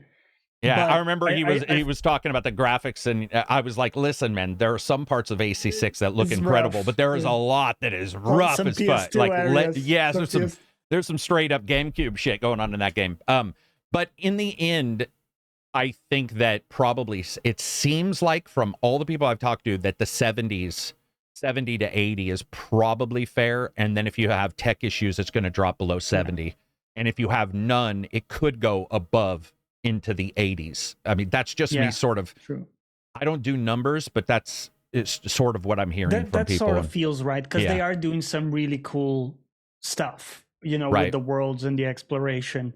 But it does seem like some of the baseline stuff, like the mechanics, aren't fully running at like full speed. Christino, $5 super chat. Been playing Lord since midnight. I'm enjoying it very much. Sure, there are issues, but I can look beyond it. It's worth giving it a shot. It's cool. Yeah, it is cool. Yeah, but it's definitely worth giving a shot. I think that's the thing is like, if a game doesn't have the production value of $70, but even if it did, I think that because there's all these issues, it might be better unless you're got nothing to play to just wait for a patch or two so that your experience will be better. There's no rush to play it unless there is on you a rush to play it. Otherwise, it seems like this one is pretty open that there's a lot of problems. So it's like maybe wait for a patch or two. Is it 70 or 60? I don't know, but in the Canadian store, it's like $90 fucking. And you know what's so like irritated the shit out of me when I was looking at it on the store? I would click on it and it would show up as the deluxe edition, which was over $100 in Canada, and you'd have to go to like those, like you can't find the standard edition anywhere. You had to go like 3 dots and then switch it to like a standard edition to get it, and that just bugged the shit out of me. But I was surprised. I thought it was gonna be like a $50 game. You know what I mean? So. But you know what's beautiful, Abzi, for us PC gamers? £35, the price I paid. What? How? They like. Pre-purchase, £35. Oh yeah, I'm not going to pre-purchase a game. Pre-purchase for cheap? Yeah, a lot of times they'll run that 10% thing where you like if you buy it off way Steam. More than 10% though. Yeah, 35 is like it's super 50%. cheap. Yeah. That's fucked. Yeah, it's almost 50%. No, but that happens very often, Abzi. At least that's still fucked. They go like, oh, if you buy it now and pre-order it, we'll give you 50% off. No, it's not because of the pre-order. It's just because of third-party sales. Third party sites. Okay, so if it's not an Epic exclusive, you know, you can. Well, you have to decide what's okay with you. You know, ethically where to buy it from, whatever. Without getting into that, you can, you know, get prices like that even before day one, which is pretty. Just wanted to put that out there. So also, I am looking at the game through those lenses. That's why I bring it up, because I paid 35. So to me, you're saying, you know, it's not worth 70. Yeah, it's a whole different discussion if it was worth. For me, it's like 35. I'm super happy. You know, it's a great exploration. Well, we should separate it real quick though. You're not reviewing. So that is true. Yeah, right. And again, I'm very early still. Yeah, so and you're very early different. still. So even though what you're just saying, it's like, I mean, I just want to make sure, because then somebody can be like, okay, well, it's good. I'll just risk my $35. Yeah, I'm still and not you're in like, a position where I could say like I would recommend others do it. But you know, for me, you know what's interesting though is we're all talking about this. It's obvious that there's problems because every single thing we're talking about revolves around like hugely different things being priced lower. So it's you can almost a lot of times you can just look at the discussion and everything and go, oh, okay, well, there's obviously issues. Yeah, it's.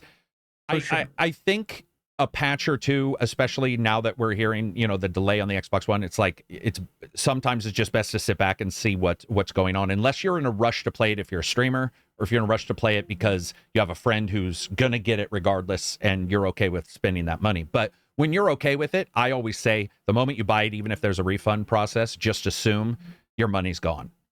Just assume your money's gone. And if you do get a refund, great, but just assume it's gone. And if you can do that and get it, then great. And, you know, maybe you have a good time.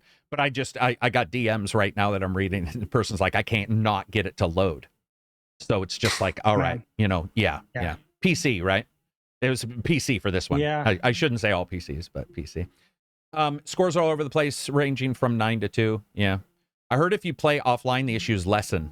Well, that's maybe goes back to what I was talking about. That maybe the online stuff and their awesome ideas for the ranged weapons and the respawn, you know, maybe there's something going on where it's just asking too much of what they were trying to do. Their netcode is definitely dodgy right now, because when you look at footage of people playing together, having multiplayer or invasions, because you get invaded, by the way, in this game too.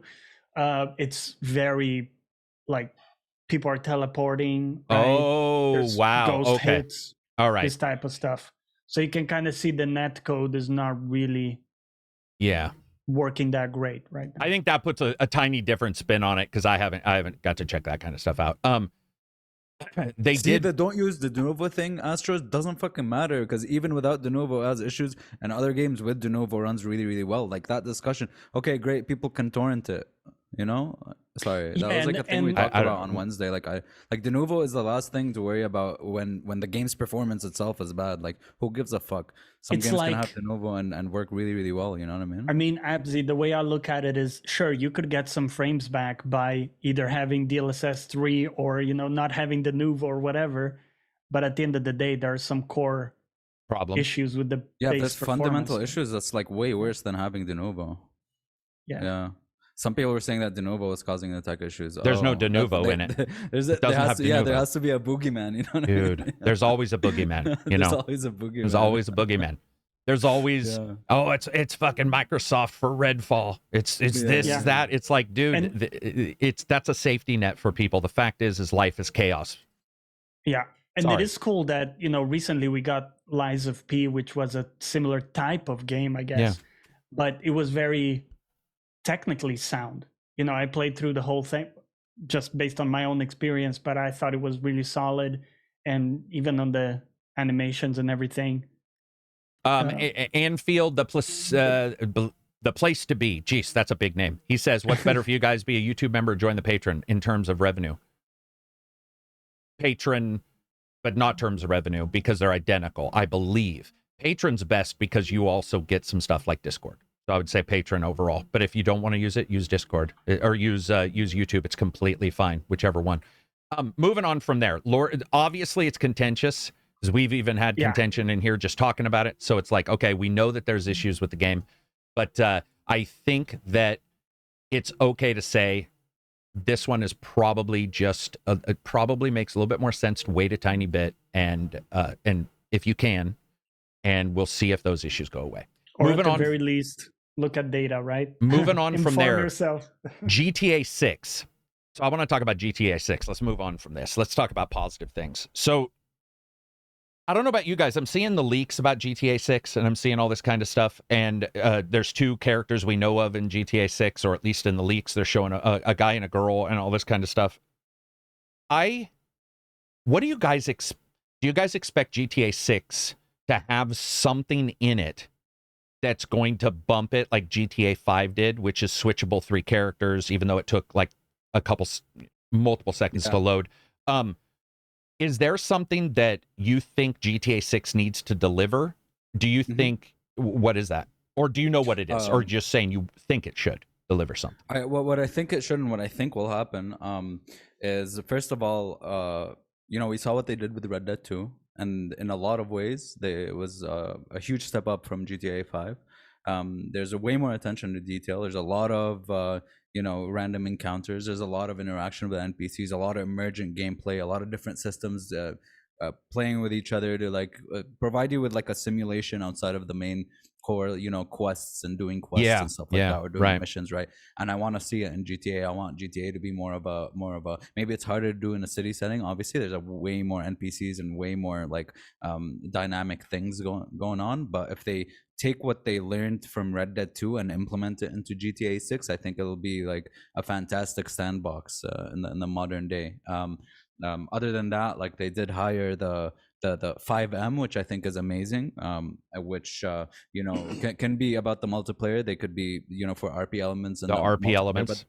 But they could also help with more RP elements in the single player as well, where there's just more interaction in the game world and more of jobs and things to do in the world. So I really hope the main thing is that they take that attention to detail from Red Dead with its systems and the dynamic encounters that you can have and push it into the next GTA. I saw somebody bring up something that was highly intelligent, and it was on Reddit. So I said those two things together. Wow. Okay. This is a really intelligent thought process, and I wanted to bring it up. And that was that somebody said, well, they like GTA 5, and prior Rockstars, while playing them, and by the way, this is why I like GTA, so I want to make sure I'm clear. But they said while playing them, it feels like every single mission or action or what have you is a part of a movie versus that full real sandbox, even though you can go around and shoot people and blah, blah, blah. And I was, we've all talked about the technical or the technical issues with GTAs and Red Dead and how you can't break the mission structure. I'm not trying to break it for the most part. I like what they're delivering. But I thought that was a pretty succinct way of saying something that I think we've all probably said in the past, where we've all been like, they feel different, and some people love it. By the way, I'm one of those people. Like Red Dead 2, I had no issue with the mission structure. Yeah, you can't leave the mission structure, but it's also when you can't leave, look how good it is. So it's like, if it's that good and I can't leave, I'm okay with it, but it isn't Starfield or Skyrim. Yeah. Do you agree with that thought process, or do you I agree with you, because while Red Dead 2 had a lot of sim stuff, Johnny said he'll be right back. Missions. Okay. Yeah. While Red Dead 2 had a lot of sim stuff outside of the actual missions that were very, very scripted, I think the scripted nature of those missions made it so that the story is very tight and very, very good and impactful, right? So I don't know how they could implement more, choice in gameplay within those quests and make it more sandboxy within those quests. I'm fine with separating the two, where it's like you're playing like the very tight story, but you also have like the huge sandbox outside of it. Yeah, and dude, I heard a developer say that open world is like, sort of like the anathema or the anti-good story if you do fully open world. And I sort of get it, because you see Red Dead say you can do these things and they're sort of these mini games or whatever, and they're great. And then you jump in and you start playing their missions. And if those missions were wider, I'm not 100% sure the story would hit as well. I just sort of, it's like, here's like at the starting, even though I didn't like the snowy part, that first battle you have when the blizzard is going. Yeah. Which, by the way, that part I loved. I want to make sure whenever I diss about the starting, and it's there were not some that. choices, if you remember, even within the mission. There were some, but I don't even know if I need the, like, to me, Red Dead, Rockstar stuff feels a certain way. Bully, by the way, was not, I mean, it was open school, but it had a little city that you like rode your bike around. You could barely go into any places, but because when you did the missions, they were so goofy and nostalgic and funny, I was like, dude, that's Rockstar. I'm not 100% sure I want them to switch to something that's like, like a Skyrim or something. Yeah, within the mission. Right. Like, to me, Rockstar does a certain thing, and I get that people see these other games, but I got to admit, man, we've seen the Cyberpunk way of handling it, which is a lot like Ubisoft. We see the Ubisoft way of handling things. We see immersive sims like Prey. I love the idea of Rockstar doing a Prey style game, but not in GTA. Like, to me, those don't mix together. To me, GTA is like, have fun, jump into multiplayer, do crazy shit. But then when you do a mission, it's these cool characters and they need to say stuff. Imagine if you broke up the pacing of some of the one-liners between Michael and, Trevor. It would just not, it wouldn't have any emotional weight, man. Yeah, and that's where a lot of their attention to details details from. Right. Like, for example, riding far away in the horse from someone you're riding with. Yeah. How they shout their lines instead of like say it. A lot of that stuff comes from a very tight narrative. Yeah, and they sort of you could say railroad. I think that I guess that's actually fair, but at the same time, man, it's a good train ride. If you are railroaded, it's like, what though? I mean, if I'm looking at it and I'm playing it, I'm enjoying them for the most part. And it's just a different thing. And it's okay to, people are starting to do like these comparisons where everything needs to be grabbed in every single part of every game. And it's like, it's almost like a book that mixes fantasy, magic, post-apocalyptic, sci-fi, and like world politics. And at some point you're like, that's a lot, man. Maybe creep. Scope creep or subject creep. And this brings up, I don't know if you guys saw, but there was a mod yesterday for Starfield that lets you see your character when you're in discussion. And I pointed out this very fact. I was like, she doesn't say anything, so the pacing is broken. Because you see the character going, Yeah, I mean, why do you? Because there's no voice. There's no voice. Yeah, and so then you pick, and then the camera flashes back to the person, and it looks broken. And in a way, if you look at Red Dead, if you look at Bully, if you look at L.A. Noire, which I personally it's one of my favorite games. Rockstar does. It's okay, man. It's okay if Rockstar does something. I mean, it's obvious that it's successful. You know, it's just it's their thing. Like, for example, one of my favorite things about RDR2 is its slow-paced nature, and it's like things take a long time to do, and you got to deliver the pelts, and I love that. Everything is super methodical and natural, and some people don't like it. Well, that's just the game isn't for you, right? Right. What about chat? What do you guys think of the idea of Rockstar just sticking with Rockstar? I see somebody is asking you guys a question. Nabarto says, are Johnny and Abzy thinking of going back to Diablo 4? Season 2. I think that came up this morning, so we can talk about that as a full subject in a bit if you want, because I think I saw Abzy saying he is, right? Yeah, I'm interested in checking it out. Yeah, see if it's interesting or not. So let's like about this in particular. And by the way, Astro might be talking about what I'm going to mention here. In Spider-Man, when you're swinging, Peter talks as if he's out of breath, and so it's like Red Dead, where if you're far away, he screams. In Spider-Man, he is out of breath when he's swinging, and he's not. He delivers the lines differently. That's only one change, but that change is enough for me. That role-playing right there buys... When you hear him swinging, he's like, okay, I'll be there in a second. Or, okay, I'll be there in a second. That, to me, is like, oh, shit, he's reacting... It's the little things that matter, passive. Man. It doesn't require you to do... whatever you are doing, the game is looking and going...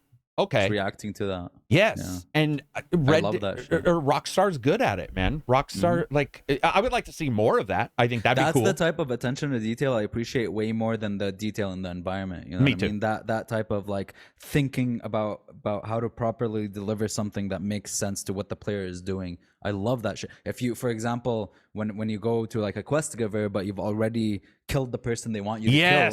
I knew you were going there. Just that one thing of like, oh, I already did it. Just that, you know, is enough for me. I love that shit. Yeah. And I hate it when you have to come in and out of a conversation. If you've killed somebody, like, I'm gonna go do it now. And then you come back. I just did it. But when you show up and they're like, hey, blah, blah, blah, and you're like, actually, there's something.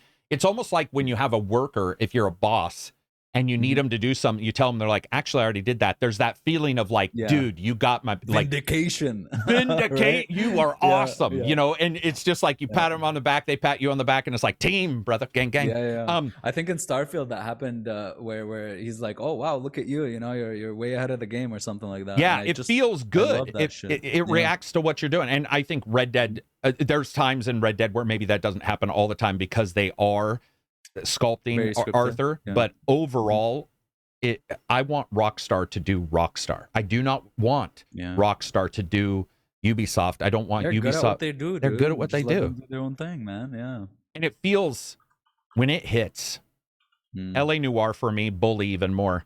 When there's an emotional part in a Red Dead game, I would say I feel more emotional in a Rockstar game than most any other games. Michael, when he sees his wife, and you know, like Trevor, their character writing, Rockstar's character, fucking insanely primo. Good. Especially when you consider what they're doing, because they're pretty terrible people. Remember when we said, "Are you the protagonist?" Remember when we said, "Who's actually the villain?" In GTA, I'm the bad guy. You're the bad guy. Yeah, and and you or Michael's apathetic, like he's like the middle-aged guy who doesn't care anymore. The anti-hero, dude. Yeah, like yeah, you know they're what I mean? they full are and they're apathetic about it. Oh, dude, absolutely. Because even if you're young, you know it can happen. You hear about midlife crisis or whatever, and if you're older, you may have had it happen. And if neither one of those happen, usually Rockstar is good as having another character comment on what's going on. And Trevor, like, giving you a side eye, or Franklin or Lincoln. Lincoln's from Mafia. It's Franklin, right? In that is it Franklin in that one? Franklin. Yeah. There's always somebody saying something, or your son, Michael's son in GTA. You're like, oh, dude, the stuff he says to his dad, and you're like, I have friends who are great parents, and their kids grew up to just be shit. Yeah. Just terrible people. And you hear them talk to their kids or their parents, and you're like, God damn, man. You know, they raised you, you know, they're good parents. They give you, you know, a little bit of rope to hang yourself with occasionally, but there's that teen angst. Yeah, that the puberty hits and suddenly your voice is cracking and you're being a dick to everybody. And I was a dick to my parents. I remember some of the things I said. I'm like, flowing. oh yeah, testosterone's flowing, and you get like the kids feel themselves a little bit. It's like, oh right, and the ego gets going. Johnny, by the way, your music, man, side topic. You checked out Ren. Have you checked out Ren, Johnny? I don't know, but on YouTube. Ren. Think you would love the stuff. I'll check it out. Okay. Red Dead 2 has absolutely shined a light on predatory companies. Ubisoft pumping out RPG slime. RDR2 is the pinnacle of next generation immersion. Yeah, I wouldn't agree with that. I get where you're coming from, but I just don't. I mean, like, I'm not even a Ubisoft. Most of the games I wait for a sale, but it's like, I just don't agree with that. In fact, you could say RDR2 in particular with its online mode is predatory as fuck, or tried to be. And people didn't buy into it. GTA was predatory, multiplayer in particular. So I don't think Take-Two is any better than anybody else. I think as long as they don't touch my single player experience, dude, do whatever the fuck you want with the multiplayer. That's what I say too, right? When we talk about that, we're like, yeah, leave me alone. I want to run this thing the way I want to run it. Yeah. Mm-hmm. Have they spoken about the acquisition? A little bit we did, Felton. There wasn't much to say other than I think we all agreed it's great to be done talking about the acquisition is sort of, I think, what our takeaway was, right? Pretty much just like, it's just good to be done. Hush Al Ghul, do you think, due to game graphics being stagnant, people look for improvements in other areas, like wanting to interact with everything? Yeah, I think that, I don't think they're stagnant, but I do know exactly what your thought process is. And I would say that when games start looking good, all of them, we start looking for more. There's a baseline, you know, and you're like, well, Liza P, this came up. People were like, well, there's no mystery, but it's still doing what it's doing. But at the same time, people are like, well, we've already been there.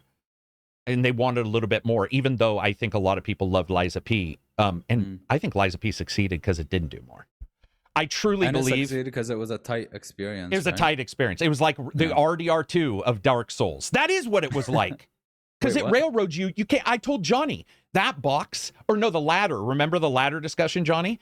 I told Johnny there's a ladder in one place that if I mention that ladder, every person who's ever played Liza P would know, because there's only that one ladder.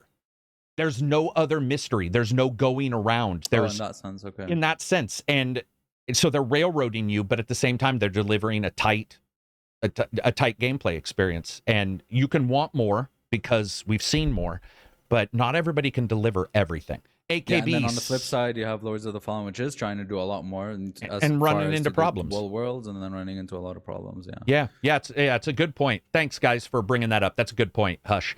AKB says, thanks for the great content. 2 podcasts a week is awesome. Keep on rocking. Greetings from Serbia.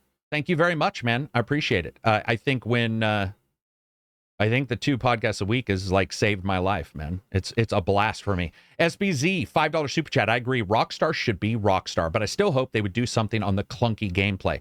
So I agree with that. Actually, that I like what Absy likes. I don't want to turn off the animation for picking shit up like you can do in Horizon, and I hated that addition. But first person feels a lot better in RDR2. And like in responsiveness, in response, it's not as realistic. It's not as weight. Yeah, the animations and how. Yeah. And I do especially agree. when I was playing it on PS4 at 30 FPS, like the shit would be slow. Like I talked to Solid Rev. He's like I don't know what you'd call. I don't know what he is. But I like. I've talked to him before, and he's a very honest guy. And I know that some people don't like some of the stuff he said, but it's like I've talked to him at times about different stuff, and he was bringing up RDR, and he was like, and I joked about it in my review, saying that like at times Arthur controls like a bag of like wet dicks, like that. It's just like, but once you buy into it, you can buy into it. At the same time, I agree with SBZ. It would be nice if they made it a little bit like in Western movies, people are usually fast, and Arthur's middle-aged in a Western world, so he's sort of beat sluggish, up. And we know some of the other stuff that happens in the story. Maybe that's why they did it. But I would like a little bit more smoothness in the third person. Like Bethesda's really bad in third person. Bethesda's basically a camera hack in third person. Like, it's terrible in Starfield. I'm sorry, I do not like the third person in Starfield. I agree. So I would like them. I would like Rockstar. I don't know what Rockstar would need to do. How would Rockstar maybe turning speed is a little off, I think, sometimes when I'm playing. I feel like in RDR, especially at 30F, when you were doing the old consoles, turning was like, it felt a little. The thing is, stove. Every movement has a wind up to it. So Right. if you think back to The Witcher 3, that's another example of that. It is. Oh, but Witcher that one was 3, way if you- clumsier. Holy. Sure, Yeah, but that just is to, clumsy. if Yeah, people, go for it. just Sorry. to give an example, like let's say that you're looking forward and you hit to go to the side, your character will actually do like this weird wind up. That's not really a part of your input command. Yeah, so I get what it kind you're of saying. feels like there's extra motions that have to take place. I like it though. I just wish they were a little faster. A little faster. A little. They can surely fine tune that. Oh, for sure. I mean, Javier, I don't think he's come back to the 15th podcast we've done, as it bounced around. But he's an animation guy, and he's been in our Discord explaining they do the animations, then you have to adjust the rigging and the speed of the animation. Maybe just a little bit more speed on that animation of picking stuff up in games. Aloy, I think, does the scoop, if I remember right. I haven't played it in a little bit. I don't want that in Red Dead, though. I want the slow. No, and I don't either. But I Yeah. don't want. I want all those animations. I would like the pickup to be a tiny bit faster. Okay. It is. It like I love the animation. I want that because it feels like Arthur. It feels like a guy picking something up. He's got some creaky It's knees funny or something. how the animations are always the same. So whether you're being shot at or you're chilling, fishing, you're like the speed of your windups and animations are always slow. Right. But in reality, what would happen is if you're getting shot Adrenaline would at, be running.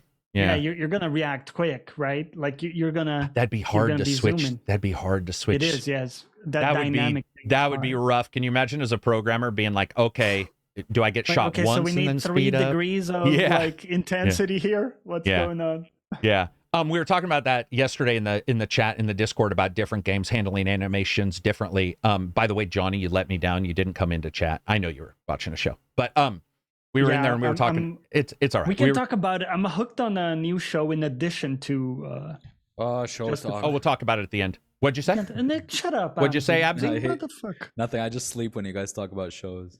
What are you talking about? You were in a You watch fucking show shows, too. conversation for 2 hours with me yesterday. Something I was watching. Yeah. Oh, well, of course. Yeah, of course. Of course. Yeah.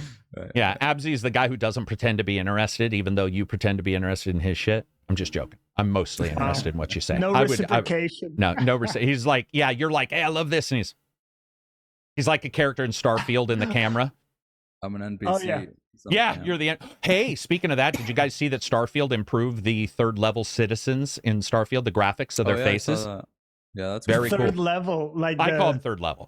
The third tier. Yeah, they're like they got some rough ass faces on those. There's other games that we'll talk about that later. About the eye contact, because they're always looking at you with those like those little beady eyes watching you at all times. Yeah, I agree. God of War Ragnarok could have been more succinct on the storytelling. Yeah, God of War Ragnarok I loved. Alexa, turn off. Sorry, I was playing music. I would agree that Ragnarok I liked, but there was some clumsiness in Ragnarok. Don't you guys think that like Johnny was also talking about when it comes to the same animations playing? Do you guys ever get tired of the same chest animation? Where you like kick a chest to open it. It's like sometimes it depends on the chat, because the God of War is a good animation, isn't it? Because it's like it is, but it's the same one a lot. So it's like after a while. Like when you play as a different character without saying whom, even though it's been around forever. But everybody's gonna know. Like. Oh, the fucking kid, dude. Because the other person is like trying to do what Kratos God, does. I hate that And kid. they're like, wait. This doesn't work. Abzi just hates everything. Huggable hipster popping in to say hi. Thank you very much, man. Hey. Appreciate it. This is only our 3rd attempt at this podcast. So Kniev says I might join Discord soon. If you do, appreciate it. If you don't, it's also fine. Turned off said this is the most honest Karak's ever been. Oh, when I said that I pretend to be interested in Abzi? Nah, I do. Most of the stuff you guys say is interesting. Shit, these guys have turned me on to games and shows I never thought of watching. So Hell yeah. There's been yeah. I mean, Like that's Death Stranding, right? Yeah, we turned him around on that one. I walked into that. God damn, man. That's one of the most embarrassing conversation turns I've ever had. I walked straight into that. I should have known he was going to mention Death Stranding. I walked right into it. Like, fucking idiot, man. No, not like Death Stranding. Damn it. That game is just not over, or just not getting played. Javier says Alexa sabotaging the pod. Oh yeah. You said that. It is true though that I was playing music in the background. I'm like, God, I hope that wasn't triggering the copyright. What if the music was playing and it's triggering the copyright this entire time? Abzi loves fish. No, nobody loves fish. Let's not talk about the fish story. Okay. Mike says Abzi doesn't like the boy. JB Boom, what would be the best setting for a game like RDR2 or GTA, a new one? Here's my Cyberpunk. Ooh, if Red Dead said we're doing a Cyberpunk game, I would be... Yes, it would be so Rockstar level Blade Runner dude running around hunting like something in like I used to love the idea of being in the Citadel in Mass Effect, and so like a space station like Elysium or Mass Effect, and instead of on Earth, because I think a space station you can do the entire space station and not feel like, why can't I go out of the town, or why is there a barrier? Where on a space station you could have an amazing 360 like landscape world, like at the end of Interstellar when he goes into the space station and the land is all curved up because it's all that's cool, man. That'd be great. Doom Reaper says I love Hecklefish. Oh, more fans of Y-Files. Yeah, Y-Files is an amazing YouTube channel, man. That thing is awesome. Let's talk about Diablo 4. So why is it this season that's got you more interested, Abzi, or what's going on? I didn't even look into it. So just time wise, it's just you want to step in. Literally, just want to see if it has anything interesting. But just like sometimes, dude, I like some games that I don't have to think about and just fucking just do shit while I do something else. You know what I mean? Just some of those passive things. And I've been just doing that lately, and I just something else that to check out. Maybe it's interesting. I heard have you looked at QOL improvements. Any of the changes? No, he said he hasn't. He hasn't. So. Oh, sorry, I missed that. No, so sorry. Check this out, right? 40% quicker, level 100. So to get to level 100, it's 40% quicker. Interesting. Okay. They have a bunch of other stuff like new vampiric powers they're introducing as part of the season. They're better drop rates for bosses. They're rebalancing how dungeons work, so there's less like downtime and weirdness, so there's more density in there. The inventory is being changed so that gems don't take up your inventory. Nice. There's a very big change. Some other quality of life stuff there. The renown points you have carry over. So there were some things that carried over, like the altars, if you created a new character in a new season. Now all your renown, this comes from exploring the map and all this stuff, carries over to your new character. They're also adjusting mounts, so they're better. Less janky. Yeah, so there's like disconnection, death prevention. There's some really good quality of life stuff. It's good. Here's the question for Diablo 4. Is all this free when you buy the base game? Well, not the season, right? The season. Yeah, the season. No, you don't have to pay for the season. No. Yeah. No. It's not an expansion. It's not a DLC. It's a new season. Yeah, then you pay to activate. You get a pass, and then you activate it on a season. That's how the last one worked. That's battle pass. That's for like extra skins and shit. You don't have to pay for it to play in the season. In the thing that just came out some time ago, right? I think Astro says it's all free. Yeah. There's no way they would pay. Seasons are free. Doom Reaper says. So, are you thinking of maybe some DLC, Johnny? That maybe a specific package of some kind that you're thinking of? Because they're all saying it's free. As Johnny got grifted and had to pay for something. I'm just joking. That would suck. Because that's battle pass, which is like skins. Yeah, I had a battle pass, and so yeah, there's a paid battle pass. So I guess you can access the season but if you have a battle pass, you have to choose which season to activate it on. Okay, gotcha. Okay, my bad. Yeah. No, that's all right. That's all right. I mean, it's like, it's information to know. I think with Diablo, the idea, because I was asking people if they were returning to it, I think when you look at Diablo, one of the nice things, like Abzi said, is it's a game that, yes, you can try to be the perfect Diablo player, but I don't worry about that. I'm just sort of clicking shit and casting cool spells. And so the idea of leveling 40% faster is pretty cool to me. You know, getting more stuff, getting it faster, whatever. And then on top of that, you have this other stuff, a battle pass, and you have seasons, and you can jump in. It's nice to see Diablo 4, at least from what I've seen, get a more positive response, obviously, than 3 did. You know, with the auction house and all that stuff. I mean, they had their issues, and they still do. But it seems to me that they're pretty quick on fixing it. Is that the overall? Is that the overall thought that everybody's having? The thing is, a lot of people's issues came from more of an ARPG sense of like the end game issues and like stuff outside of the stuff people care about of the campaign, for the longevity of games and like the systems there, right? For me personally, Diablo to me, like even Diablo 2 and even Diablo 1, I love the atmosphere and the story and just how it plays. I like the darkness of it all, and how they don't hold back, right? D3, the issue with it is that it was too cartoony, too I've heard that so much. Like an arcadey thing, right? It was enjoyable as couch co-op. I loved it. It was really, really fun. But the reason I really, really enjoyed D4 is because it had like a very, very interesting story, a very good, cast and great voice acting, and, a lot like one of the best cutscenes I've ever seen in my life. Awesome atmosphere, visuals, and it played really, really well. And after those like 30 hours that I played, I was just done, and I enjoyed my time with it. I'm not like I'm not disregarding all the issues people have and the complaints. For sure they are there, because ARPGs are supposed to be long lasting. It's a live service game, but in that sense, that's why I liked it way more than Diablo 3. Diablo 3, I remember playing on the console for the review and just going into every fucking building and just rolling and smashing their pottery and just being like, it's a mess. That's why I like Diablo, is everything's, you can break most things. You can just go to town, destroy stuff without paying too much attention. And then, you have the in-game stuff where if people really want to get down and dirty and serious about DPS and stuff, because I don't get super serious. I want to do as much damage as possible, but if something looks cool, I'll probably use the cool looking thing. I'll just be like, because some animations are really just fun to they use. Look like awesome, right? For the warrior, I just loved using upheaval, even though like some other thing was better. You know what I mean? Because or a gun in Ascent. I would grab a gun in Ascent and be like, you know what? I'm just gonna, it's not doing as much damage, but it's like, it looks friggin' wicked, and I just stuck with it. Some super chats real quick. Hush Al Ghul, $5 super chat. Again, thank you for these. They help the channel immensely. Speaking of animations, Spider-Man Miles has a lot of animations to the point that it's a little annoying.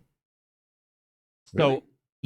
So, I can't talk about Spider-Man 2, but I can talk. I did the Spider-Man Miles on the PC and then the original one. There are a lot of fidgeting, I guess, that goes on in Spider-Man. And then also they've captured the anime more in Miles than they did in Spider-Man, I think. Miles is a little bit more, I don't know, like the stuff you see, a little bit more springy, Gumby-like. And I definitely had a little bit of an issue of visually parsing sometimes where I was coming out of a swing or something, because he was doing his Gumby shit, and which was awesome because of Spider-Man. You sort of have to buy off on Spider-Man. But I agree with that. Josh L says, I'd love to see a Maya or Aztec setting from RDR2 or from Rockstar. Yeah, that would be awesome. Interesting. Gearless, $10 or $20 super chat. Longtime lurker, first time super chat. Thank you for the no BS reviews and direct comments to games and narratives. Keep it coming, and loving the podcast. Thank you very much, man. We'd love to do it. I appreciate that very much. Even though I had somebody who said, you've lost. They said they followed me for 3 years. I just got a DM about this. And they said that I disappointed them enough to cry because of because I liked Starfield. And I was like, how can you watch that long without knowing that there will be a time where I'm still playing Starfield? Like, I played it last night. So it's just like, I mean, that's one game where maybe we don't agree, but it was sort of one of those times where you're like, man, I wish they weren't so, and I love that people are invested. But being that invested is like, okay, man, you got it. I mean, we do it in chat sometimes where we get in arguments in chat, and it's like I have to make sure that people know that it doesn't mean anything. Like, if you like something and I don't, you tease me about Death Stranding, it doesn't mean I'm going to hate you tomorrow. You know, it's just a conversation, but people get so tight about stuff, and it sucks, man. I mean, I'm going to be honest. That didn't suck, because when somebody's saying they shed a tear, I'm like, it's best you don't stick around. Like, because that's a little stalkery. At some point, that's like, that dude's going to show up and leap over my fence. But we talked about it at the starting of the podcast. It happens with games, and we're all good. Like, we'll argue in here, but it's like 5 seconds later, you're laughing about something else. And I wish more people could be serious, invest, but at the same time, not be too emotionally charged, you know? Yeah, and latch, especially with me, yeah, it's no BS, but it's still me. So it's still my version of no BS, which means I'm going to say exactly what I felt, but it doesn't mean we're always going to agree. I mean, there's been games I love that you guys, or shows that you guys are like, it's just not working for me, you know? But yeah, for sure, yeah. It sucks, man. It sucks to see that, because it's like that, I think, is also one step away from that person, you know, calling you names and shit. It's just sucks. Sam Torres, $5 super chat. Glad you guys enjoying the podcast. 2 a week is incredible for my outlook. I've had a lot of people say that the Wednesday one has got them through some shit days, which is cool. Because Absy and I just go off, man. We're going to go off here at the end, but like, we try to stick to it. In fact, I have a cool question from somebody. We like to do the weird ones. Has there ever been a moment in a game where a character's action made you pause? And I've already got mine. Made you seriously either think about the ramifications or pause because they did an action. And mine is the torture scene in GTA 5. I think that that Trevor's stuff, Trevor also at the starting when he kills somebody, you know, at the very starting. I mean, it's not a spoiler. How old's GTA 5? Like 25 years old or something, you know, that's what it feels like. But so an action they already did, not like a choice you were like right, or it's in a cutscene and it's gonna happen.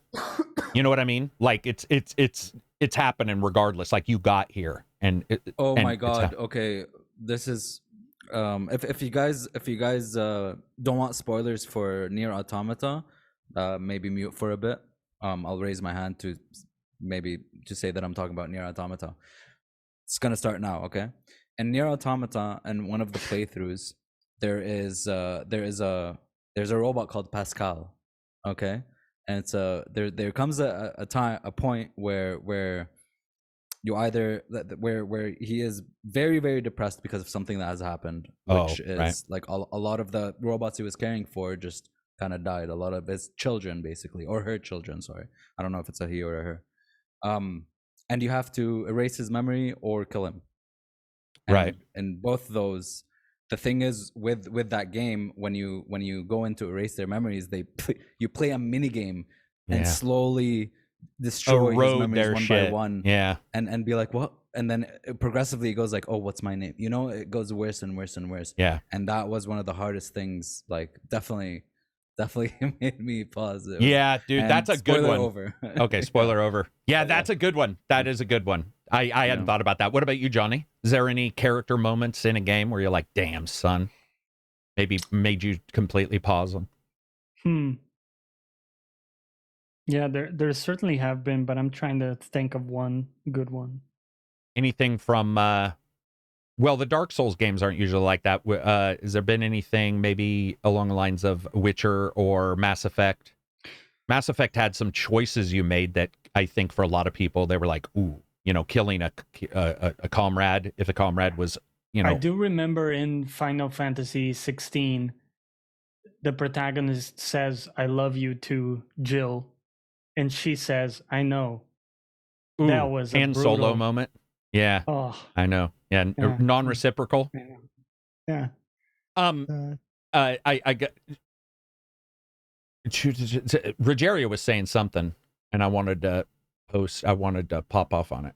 Sorry, Rogerio, I missed your comment. You said something. Oh, I like your channel on the Discord. When somebody says something and you dislike it, and someone else dislikes it on Discord, they just say it and move on. It's great. Yeah, it's a blast in there, man. It's totally awesome. Anybody in chat, you have anything where, like, a character does something where you're just like, oh man, this is rough?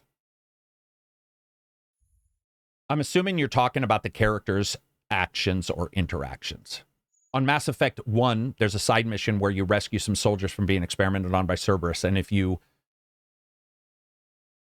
let them get revenge, they commit suicide after. Dude, that's some harsh shit right there. That's a rough moment. That is a rough moment. What else we got for news? Looking in here. Oh, Modern Warfare 3. John, we were talking about The Game Pass. Oh, stuff. you put up Dredge 1 million sales. What's that about? So they've got 1 million total now? Yeah, they hit 1 million sales. Dredge. Damn. It's Just cool to see, great right? game. It's a game a lot of people liked. And Dredge has DLC too, right? Dredge did DLC. Did they? Yeah, I think Dredge has like an expansion or DLC, if I remember right. Yeah. What else? Can Microsoft return Leisure Suit Larry to its former glory? Rick Flair asks. Did you guys ever do Leisure Suit Larry? It's too old for you guys, right? You No. never No, did that point and there. click. It was. Wait. I didn't do it, but it wasn't like I was there. I was a gamer when it was coming out. And Oh, stuff like okay. that, Yeah.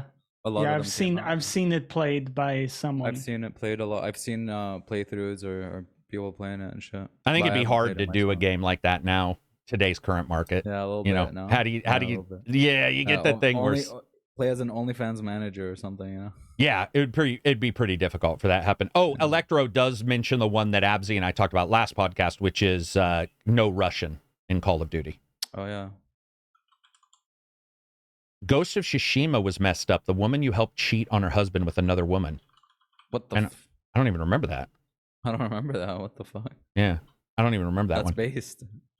Let's see what else we got. Here's the one I want to talk about. Abzi, EDF 6. Yeah. So, Yeah, dude. Yeah, dude. so they announced it. It does. Dude, I'm Looks telling bad. you right now, man. They EDF should improve it, dude. It's 2023, man. EDF has been the same game for 10 fucking years, man. That's Talking only about 10, I thought. It's no, like I Bold and just the mean Beautiful or that was the Days of last Our time Lives. it like made some graphics change or whatever. But Oh, it's okay, just, okay. I mean, EDF is EDF is EDF. They just do Yeah. not, like improve it, no matter what. No iteration. No. Does anybody here play EDF in the chat? Because I don't know about you guys. Like EDF is a cool comfort. It's almost like Diablo. You can Yeah. go in and you Yeah. can do some stuff. But it's like, damn, It's man. very goofy, very fun. I don't know Yeah, if we ever played together. I know I played with Silver. I played with Silver sometimes. once. Yeah, Yeah. so we may have. That would have been EDF 4. Five? But Five? no, I don't think I played. Man, did I play 5? I might even reviewed 5. I played 5 with Silver. Did you play and 5 with Silver?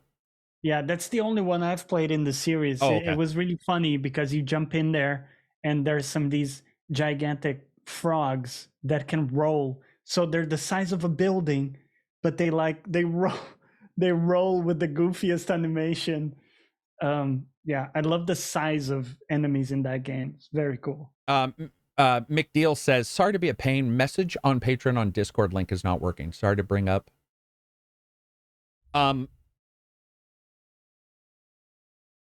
Sorry to be a pain. Message on Patreon on Discord link not working. So in Patreon, when you join Patreon, there's an FAQ on their page and it walks you through joining. I don't actually have a part of you joining the Discord. That's done through Patreon. If you're saying that's not working, DM me on Patreon and we'll get to it. So I think with EDF 5 is amazing. Ruggiero says, what does EDF 5 stand for? Earth Defense Force, right? Yep. Do you guys think they're the shittiest defense force ever if we're on 5? Like by the time you get to 5, it's like, seriously, man. Insanity. You just keep doing the same. Yeah, keep thing, doing and expecting different results. yeah. EDF is a blast, though. Oh, somebody says it's more like Dynasty Warriors. Yeah, EDF and Dynasty Warriors definitely have like that overall feeling, that sort of sameness, same feeling to them. Another one was popping up. What do we think will be the biggest change that Microsoft and Activision possibly make now that they're joined? What So, could they possibly? What is something that we're sort of, what's like a big change we think might happen now that it's done? I don't think there's going to be like a massive drastic change right off the bat, other than like games being available on Game Pass. Mm-hmm. I'm expecting more of a slow creep kind of. Maybe a change of management is good. Maybe a slow creep kind of change where things get progressively better and less bad. So are you thinking that we won't see, like me joking about December and suddenly COD is Christmas COD? Do you think that won't happen and it'll be more? What do you mean by Christmas COD? I was saying Christmas COD, where all the games are like they announced that like all the COD games are on Game Pass for free. Oh no, that I would expect that I'm not against. Yeah, like that could probably happen where it's like, oh, by the way, all the CODs are now in Game Pass. Maybe after Christmas, maybe in Christmas before. But I was saying like in the terms of like quality of games, or you know, microtransaction stuff, or you know, all these issues. Do you guys, when we look at Activision, is there something you guys are ever looking forward to from Activision? Is there a game series you like from them? Do you look forward to CODs? Are you? I mean, like, do they have something in their IP list? Or is there something that they've done that you're like, I like this game? Because I really... Tony Hawk? Was Tony Hawk Activision? It was, right? I think it was, and they had a really bad Tony Hawk game one time, too. Guitar Hero, yeah. Yeah, I even put it on our thumbnail. Yeah, Guitar Hero. Yeah. He name-checked, Bobby name-checked Guitar Hero. So were you guys big Guitar Hero fan? Like, did you play a bunch of that? Yeah. Oh, did you? Did you? So much. Did you do the drum sets, or were you more the... Yeah, I was drummer. I actually learned how to drum from Guitar Hero. Absolutely, and then I was a drummer for a while because it's the same exact motions. It's the real thing. Yeah. Unlike the guitar, right? Except for the hi-hat pedal, but no, unlike the guitar for sure. Yeah. It was crazy how many versions they remember when they really started getting big on those, and it was like the Def Leppard version, the Led Zeppelin version, the Aerosmith. Yeah, the Aerosmith version. It was just like any big '80s band. Yeah, they were. Did you? Were you an Aerosmith fan when you grew? Oh, I loved them a lot because I was playing a lot of. I think it was Dead or Alive 3, the one on the 360. Yeah, and I had that awesome Aerosmith song that I just couldn't get enough of, and. Hush Al Ghul says StarCraft. Yeah, yeah, wouldn't that be? Oh, Blizzard side of things, yeah. Blizzard side of things. I would like to see Warcraft. I would love for Warcraft 4, especially if they can do a story as good as. I don't think Arthas' story is ever gonna be. Nothing's ever gonna be Arthas' story, but right. If they could do it, that'd be awesome. Warcraft 4, especially because Warcraft was very, very significant in its game modes and player creativity. Obviously, I always say I love when games allow for player creativity to be implemented because that's just endless content, right? Yeah. Made by players for players. Yep. And Dota, League of Legends, all of that shit came because of Diablo, because of Warcraft and Frenzy and tower defense and all these things, and having a new like a modern version of that would be fucking amazing to see what people make. Would you guys be okay with a StarCraft/Warcraft looking like StarCraft and Warcraft of old, like Age of Empires 4 does, where they're just like, instead of doing the graphical like 3D, you can zoom down just to the guy. Play well, run well, you know, just like very solid. You know, say what you want about Blizzard, but they're always good on polish, man. They polish their fucking game, except for that remaster. But yeah, like I mean, wait, what remind me? Warcraft 3 Reforged, the one I was very, very looking forward to for a while. Yeah. That's why I was looking forward to it, was because of like a modern day Warcraft 3 with new game modes and stuff. So G-Red says, I personally want another Jack and Dexter, but not by Naughty Dog. And then somebody else was bringing up Prototype. You guys remember Prototype, the dark superhero people one? Hold on to Prototype. I know, so people. Prototype's like yeah, and I gotta admit, I thought Prototype was rough as f, man. Like Prototype. I played it for a while, just went around, killed shit, and then I was done with it. But but that type of shit is fun, man. We don't see that anymore. Remember the Incredible Hulk, the open world one? It rated very badly, but I loved that game. There was a lot of cool shit, like where you just go around and shoot shit, kill shit, destroy shit, you know. And it was more the anti-hero superhero, which maybe at this time with Spider-Man doing well and Wolverine coming, maybe they just are like, let's do a Prototype 3 and just, because Infamous isn't got a new one. You know, it's like Infamous is sort of dead as a series. And hopefully you can kill people with the black suit and Spider. You probably can't, but you know. I don't think Spider-Man games are ever going to allow that. You know, even though Sony now has that investment in Spider-Man and they control some of the IP, I think. Yeah. You know, dude, imagine like an R-rated Spider-Man where you're just like Venom Spider-Man and you just go around and murder shit. Well, here's the thing. Yeah. At some point, wouldn't you lose the cool side of Spider-Man being Peter and like having no money? Like, there's something about it where it sounds cool in the action side, but to me, Spider-Man's the dueling it wouldn't lives. work, Yeah, so it falls apart a little bit, just like the movies did, where the more they interject these characters, the less they had of character. There was no characterization. It's like, here's a new character. Here's like they did Venom and stuff like that, and you're just like, after a while, Topher Grace, I think, was Venom game. You know, that would be so fun. You think a full-on Venom game would be enjoyable? Play a villain. Yeah, something, dude. I want something like cool like that. Yeah. What if what's his name who did the movie did the voice? What's his name that got Batman Bane? Fucking the dude guy. Yeah. Hardy. Yeah. I was born in darkness. Judge Dredd with the changeable ammo. Yeah, Judge Dredd would be really cool. Ooh, Judge dude, Dredd. yeah, that's I forgot who I was talking to about that. I would love to see. I think because we were discussing RoboCop, it's like, oh, I would love to see like a Judge like taking place in that massive mega building or something. Or that'd be cool. Yeah. Well, keep an eye on the AD guys, because the big deal did happen about 4 months ago, where Rebellion, I believe, was the ones who bought all the AD rights, which includes the Trooper game, which is where Judge Dredd first showed up in the comics, as well as Judge Dredd. Okay. I could see people doing a Judge Dredd. You couldn't do it in the 80s version. You'd have to do the version with what's his name from Star Trek. What the hell's his name? The Dredd version, right? Yeah, the newer version of Dredd. Yeah. You'd have to do that. I think that'd be cool. Punisher game. Yeah, Punisher would be awesome. Do you guys think that What? is one of my favorite games of all time? Yeah, interrogations and shit. Dude. Man. Talk about pause. There we go. Yeah, dude. Yeah. Pause, man. When you like, in the fucking aquarium with the piranhas and shit, and the shark, you could have the shark bite his head off, or you could grab the guy's head and push it onto the mammoth tusk, put him in the oven, chrome him. You could chrome somebody.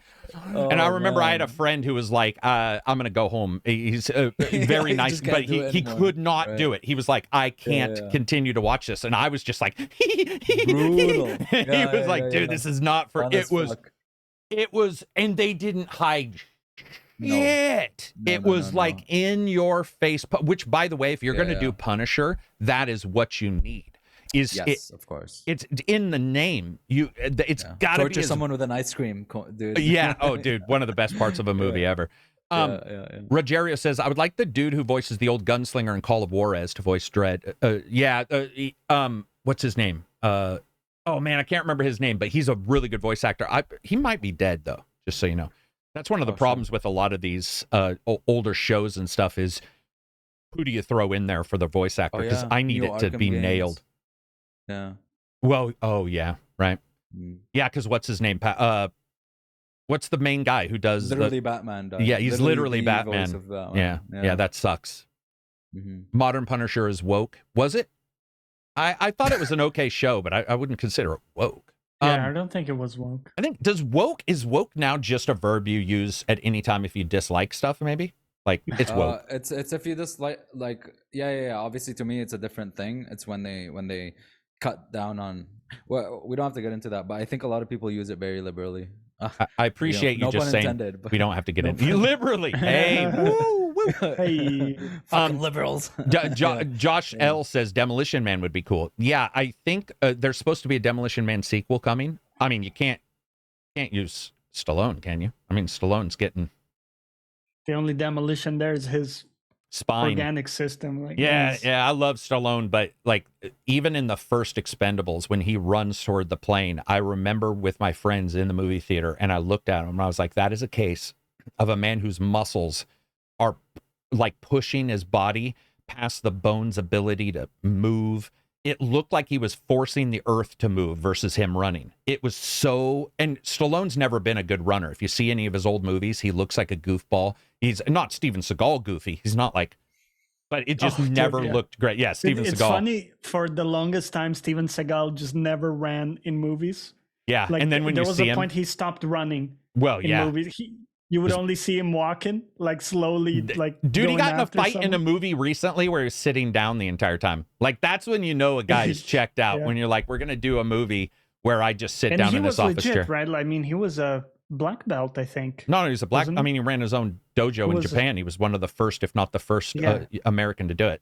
But again, it is a case of where movie age and and where movie like mysticism overrides everything, and it starts to become the truth, which it isn't. Yeah.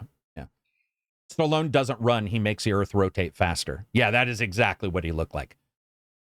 McDeet says, "Guys, been a blast. You have a good one. Catch up on the flip side. Need some sleep. Sleeps for the wusses of the world. You don't need sleep. Come on. Have a good night." Okay, I'll be nice. Have a good night. You're You're the one who mentioned you're not wholesome. You mentioned Death Stranding. No, I know I'm a dick. What else do we got? You got any weird questions, Johnny? We're at 2.5 hours actually. We're not even as long as I thought. But you got any weird questions? Yeah, I was thinking, you know how we have cravings, right, about certain foods? Oh yeah. So it may be, I don't know, maybe a burger, right? You might think of a burger and you go, yeah, cheese, melted cheese. Oh yeah. Oh, shut the fuck up, John. Now I'm hungry for cheese. Well, that's how fast it is. But go ahead. Immediately hungry. It was instant, by the way. Anyway, go ahead. Yeah. What if as soon we as you could? said melted. Sorry. Yeah. Okay, go. Yeah. Oh, dude. Yeah. What if we could like reprogram tactically? So if you could like strategically choose foods to feel about those foods like you feel about melted cheese. Do you know what I mean? Yeah. If you could like reprogram your brain, and some people have done this to some extent, right? Where they crave force of will, fucking kind of broccoli. Yeah. You know, they picture the broccoli with some butter on it, and they're like, dude, I'm gonna. This is real, by the way. Some people have done this. Yeah. But of course, like the degree to which you can do it is in question. But I'm thinking like if we figure out a way, whether it's Neuralink or whatever, right, where you can rejigger your stimuli in the brain, and you just configure it. You say, listen, man, I want to just love oatmeal, or whatever. Maybe not oatmeal, healthy but poison. Maybe not oatmeal. Are you asking us what food would we choose? Well, I guess my question is, do you think that's a good idea? Like, would you go I think for it would that? certainly help people with obesity problems. Obesity. Yeah. I think it would be a great thing for a lot of people to have that don't have would you, willpower. Would you do that, or do you think something is lost by I'd do it in a second. Chugging the broccoli.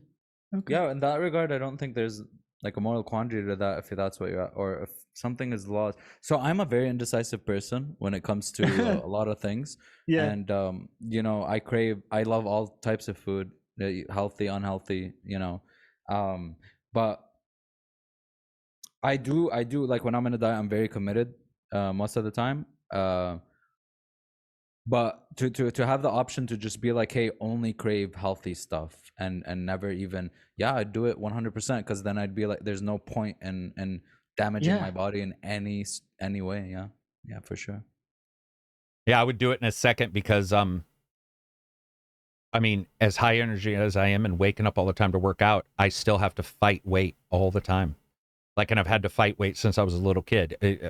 When I was married, I think I was 290. And I was doing a lot of heavy lifting, but it obviously wasn't a perfectly healthy 290. And all the way down to 180. And now I'm 235, I think. So it's like, if I could replace cheese with lettuce, right? I would. Imagine, if you could think about lettuce in the same way. Yeah, dude. because I eat cheese like other people would. Like, it's ridiculous. It's like bananas for me. It's like somebody peels a banana. Yeah, right. Like it's pretty nuts. So yeah, I'd definitely do it because I also when I don't have an attraction to a particular food, I don't get hungry, which is weird. It's almost like keto, where I have to force myself. So the idea of when I did get one, it would be lettuce or something like that just didn't cause any issues at all. You didn't have to work off, because I feel sometimes like he just said, Absy just said, I had a dessert, but I did biceps. It's your brain is instantly like, got to work off yesterday's dessert. It's a trade-off. Yeah, so I'll wake up and it's like 3:45 in the morning, and I feel sometimes like nothing positive. I'm not going to be building. I'm just going to be destroying yesterday's bad choice. So if I could destroy yesterday's bad choice by itself, fuck yeah. I would. I absolutely. Cutting off sugar was literally like a brain hack where I was like, boom, I'm no longer craving sugar. Yeah. When you cut off sugar, it's a weird thing that occurs if you're able to do it. It's hard to be in keto for a long period of time. I was for 12 years. Like, and it is a long. Yeah. It is a long time, and I got accustomed to it. But when I did have sugar, finally, it was my brain instantly was like, I need that. Right? I mean, it's ridiculous. Like, sugar cravings are ridiculous if you get them, and some people don't. I know friends of mine who don't have any.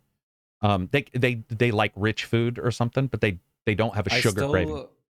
I still crave. For some reason, I'm hardwired because I've always been this way. Like, even as a kid, I think that's because I eat this way. Is every time I have lunch or something salty, I like to eat dessert after, something sweet after. Oh, gotcha. Offsetting it. I always get.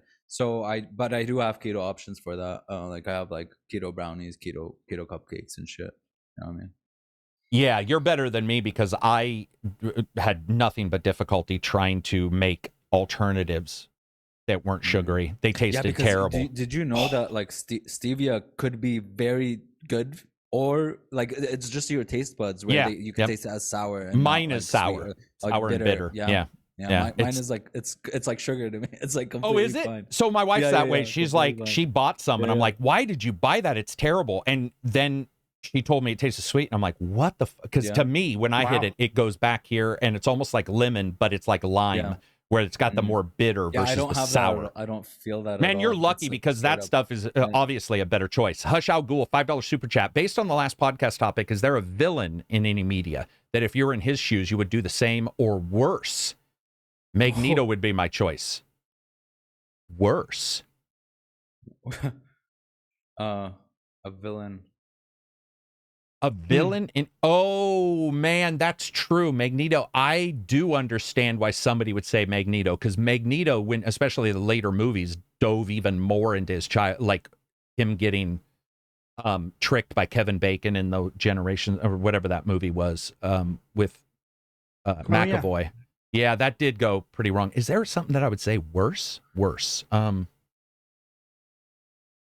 Villain that I would do like I accept his moral compass or something and would do the same. Yeah, or where his what he did, you were justified. Like I would have destroyed even more people. Like, where you get like that justified villain. Kratos, where they say instead of 50% of people. No, not Kratos. Sorry, no, not Kratos.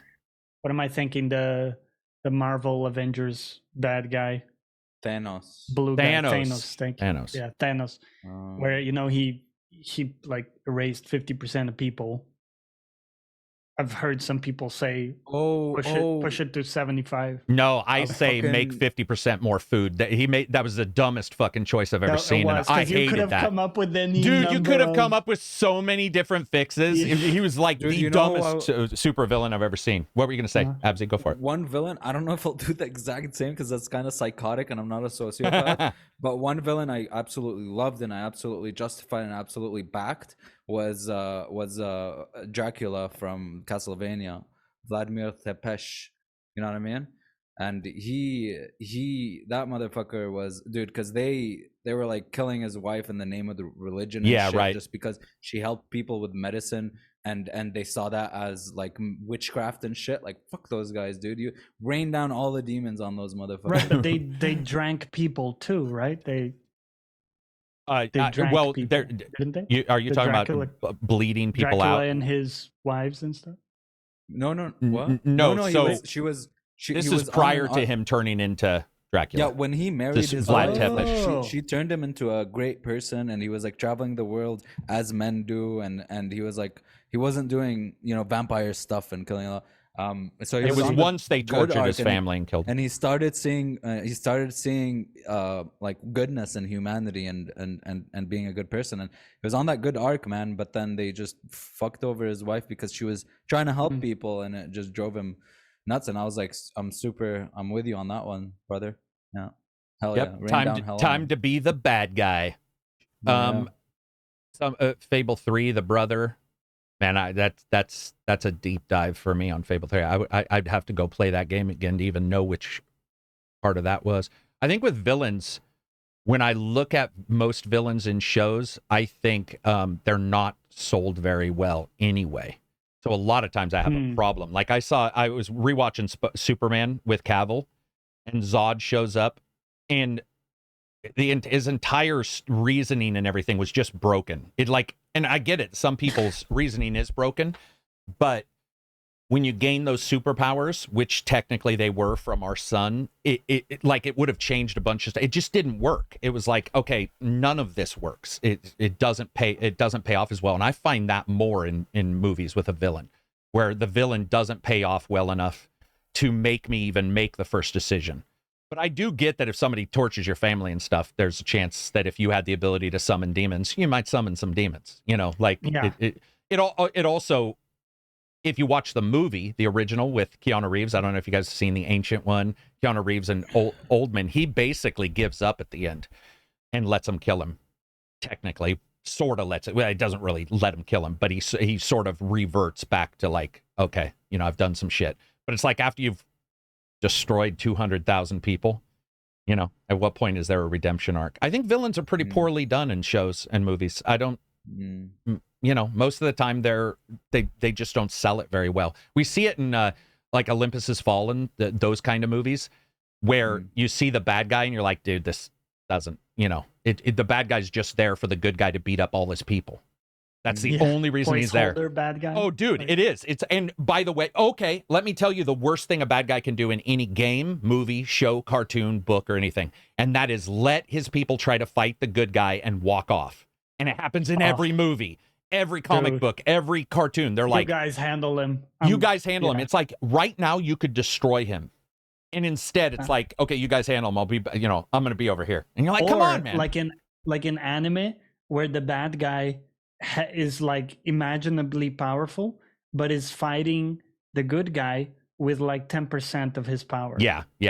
Purposely. He's like, oh no, this is not my ultimate form. Why not, motherfucker? Just kill. Dude, I used to joke about that in all movies. Whenever this is not my final form, it's like, why? My final form would be my first form.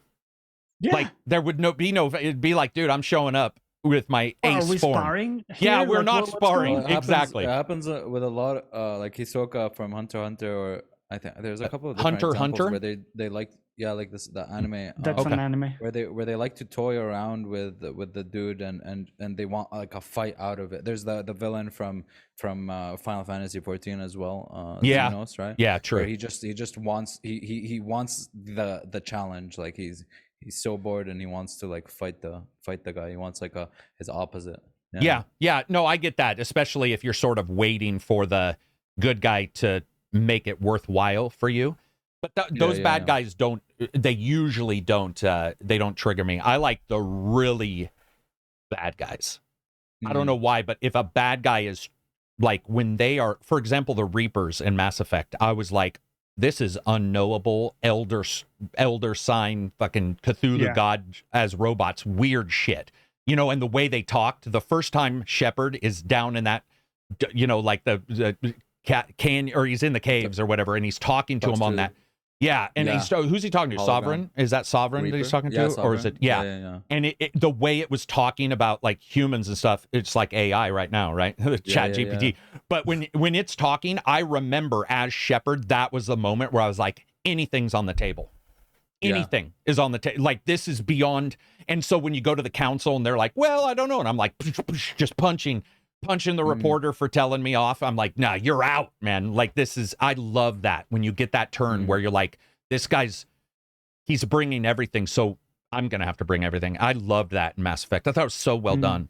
I think Western RPGs do a better job than Japanese RPGs too in that. I really do. I think a lot of, even not Witcher 3, but like Jade Empire did a really good job with that. Even though it was based technically on like Chinese steampunk. But I thought they did a good job. Speaking about villains, I also believe good villains, like meaning quality villains, don't feel the need to explain their plans to the good guys. Yeah. Or like shove it in their faces. Because often in Game of Thrones, you see this all the time, where someone, does some stratagem, right? Yeah. Some backhanded thing. They get away with it. But they feel the need to like shove it in the faces of the people and be like, no, I did this like, why are you saying this? Yeah. You Yeah. understand? You're just giving up your hand here. Yeah, right. for no Exactly. reason. The best bad guys are to me are Yeah. a little They unknowable. don't need they don't need the validation, you know. Yeah. And it rests on the good guy to figure it out, if that makes sense. Competency porn is a thing I like. So like when the good guy's competent and figures out the bad guy's plan, that's much better to me than the bad guy being like, well, let me explain to you exactly my steps. 1, 2, 3. And you're like, oh my God, seriously? What are you doing, man? Like and by the way, a lot of times those in fiction will be the tacticians, the smartest of the villains. And you're like, any tactician in the world would have 10 feints and 5 fake attacks and 45 pincer moves. They would have all these things. They would not be sitting there telling you every single thing. So yeah, the best villains are unknowable to me.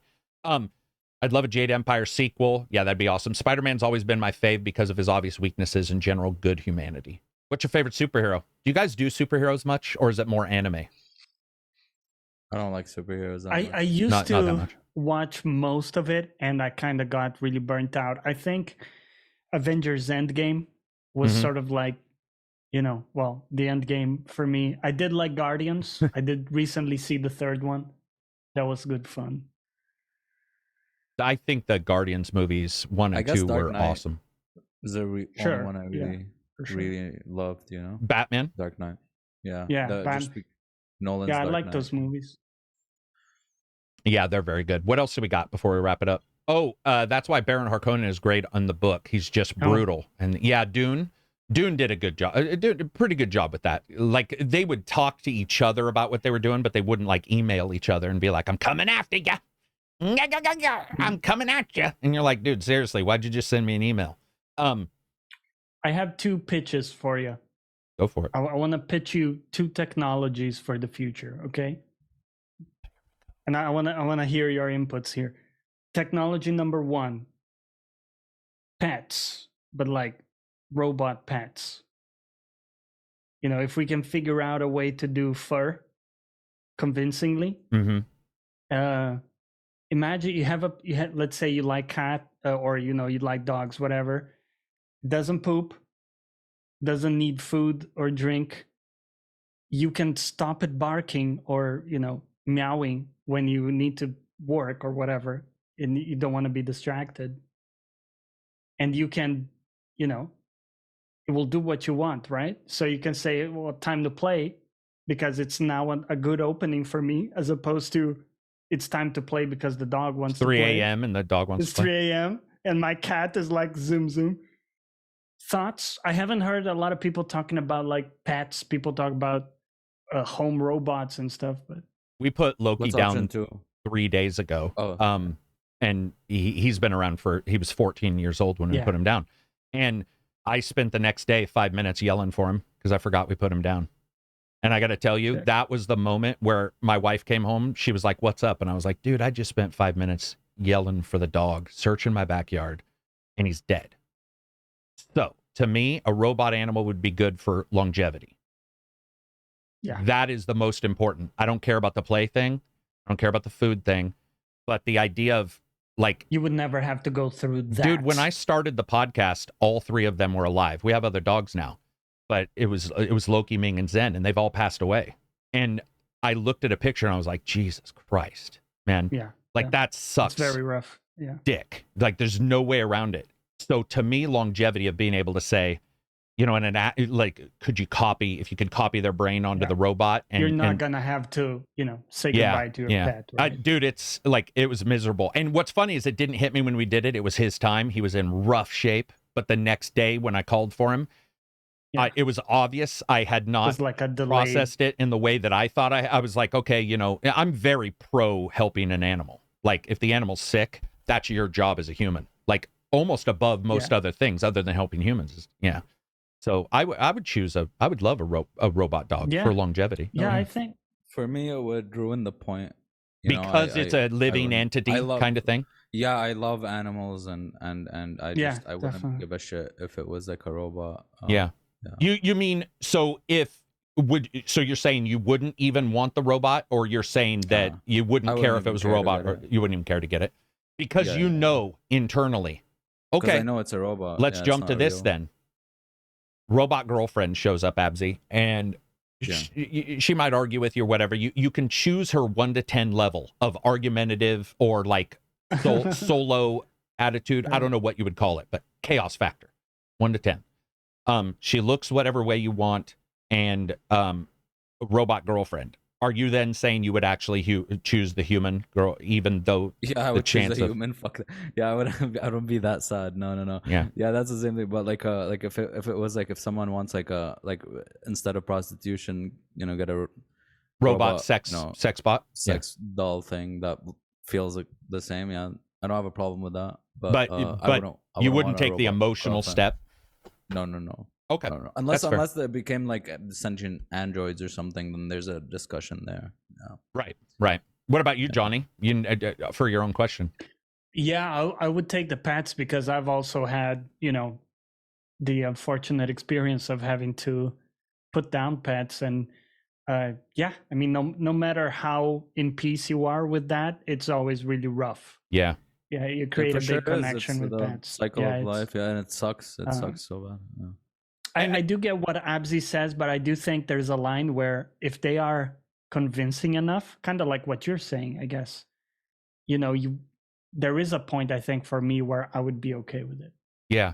It's this is a real question, by the way. Like, this is stuff I've like thought about, when you look at ChatGPT replacing people and you look at friendships, and it's like all this kind of stuff. And I am more towards letting people do whatever they want to do. You get a lot of people who are like, we need to worry about, sexuality for people if they get a sex bot because that's not healthy or whatever. It's like, well, if you get AI that, is still chaotic, it could be the same thing. Like we wouldn't even know. But yeah, there's all kinds of not moral, actually, I should remove that. I don't personally find any moral issues, but there's all kinds of psychological stuff that could definitely, because I don't know if you guys watch a lot of these, but a lot of books or movies about immortal bad guys, they go nuts because humans technically shouldn't live forever. I mean, you look at Altered Carbon, the meth, that was the big thing, is like they lost their humanity because they were there forever. And it's like the human brain, there's something about the human brain that's like, that's not good. Like that, it doesn't work for me. What was your other tech question? Okay, so that's my pitch. I would say it was a mixed success, the pitch number 1, right? Pitch number 2 is something like a smartwatch, but it would actually measure your brain chemistry. So in a way, we have good causation between what you eat and your brain chemistry, how you feel, or at least, we have some good guidelines there. Yeah. But let's say when science gets to the point where it's a solved problem. So we know that if you eat, your spaghetti with bolognese or whatever, the cheese, you're gonna with feel crusty fried cheese. Yeah. Based on your biology, you're going to feel sleepy, for example, or, it's going to lower your serotonin, whatever the hell it is. If we had a watch that actually showed you like, dude, what you just ate lowered your brain quality. Oh, yeah, right. Yeah. Because then you would have an instant input.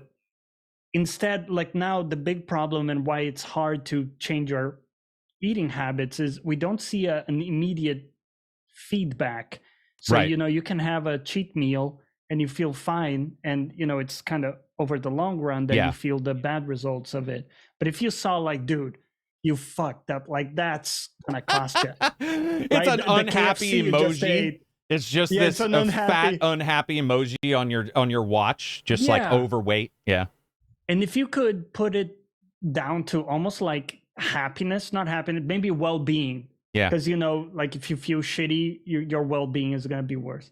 Or you have less focus, your well-being is going to be lower. If you have like a well-being indicator, it's like, hey, you just went down 10 points because of the shit you ate, I feel like people could act on Dude, on this that's stuff. also some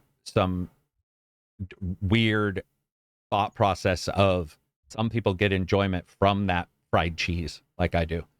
And does it outweigh the long term if you do it occasionally? Dude, that was 20 points. Yeah, I could see people being unhappy because they're looking at their watch the entire time. It's thubbing, which is the new term for like people in relationships just using their cell phones, sitting in the same room. Yeah.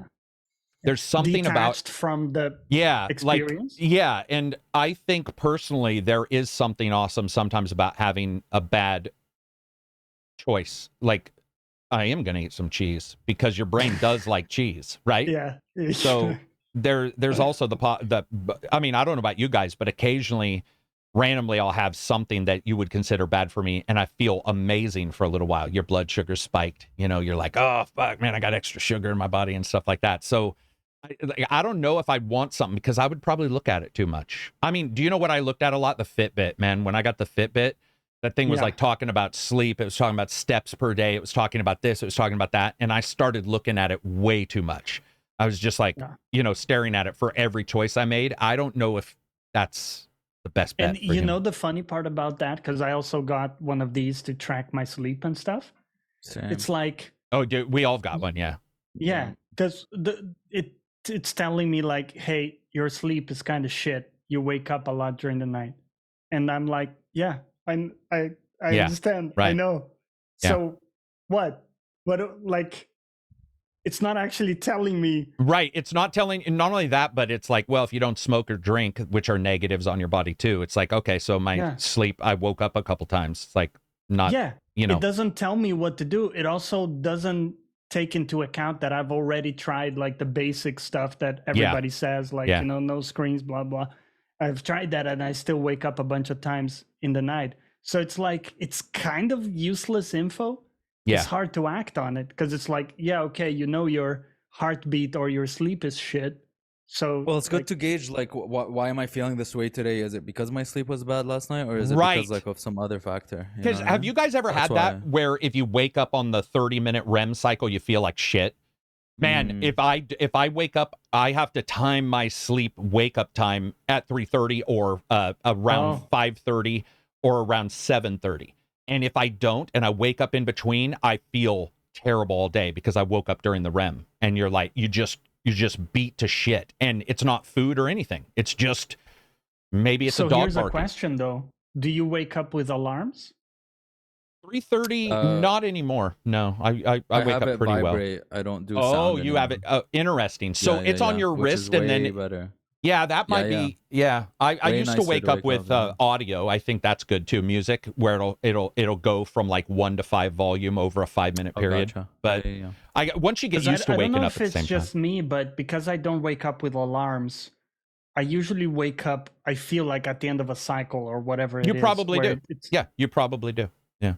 Yeah, for sure. What I find is that also waking up early means I don't get woken up later. So a lot of people tease me for waking up early, and I'm like, well, if I let's say I woke up at right. So at 5 or something, I know the joke, but at 5 or something, a dog might bark or have to pee, but I'm already up. Right. And instead of being woke up by them whining, which then wakes you up and sounds like an emergency, and you're like, whoa.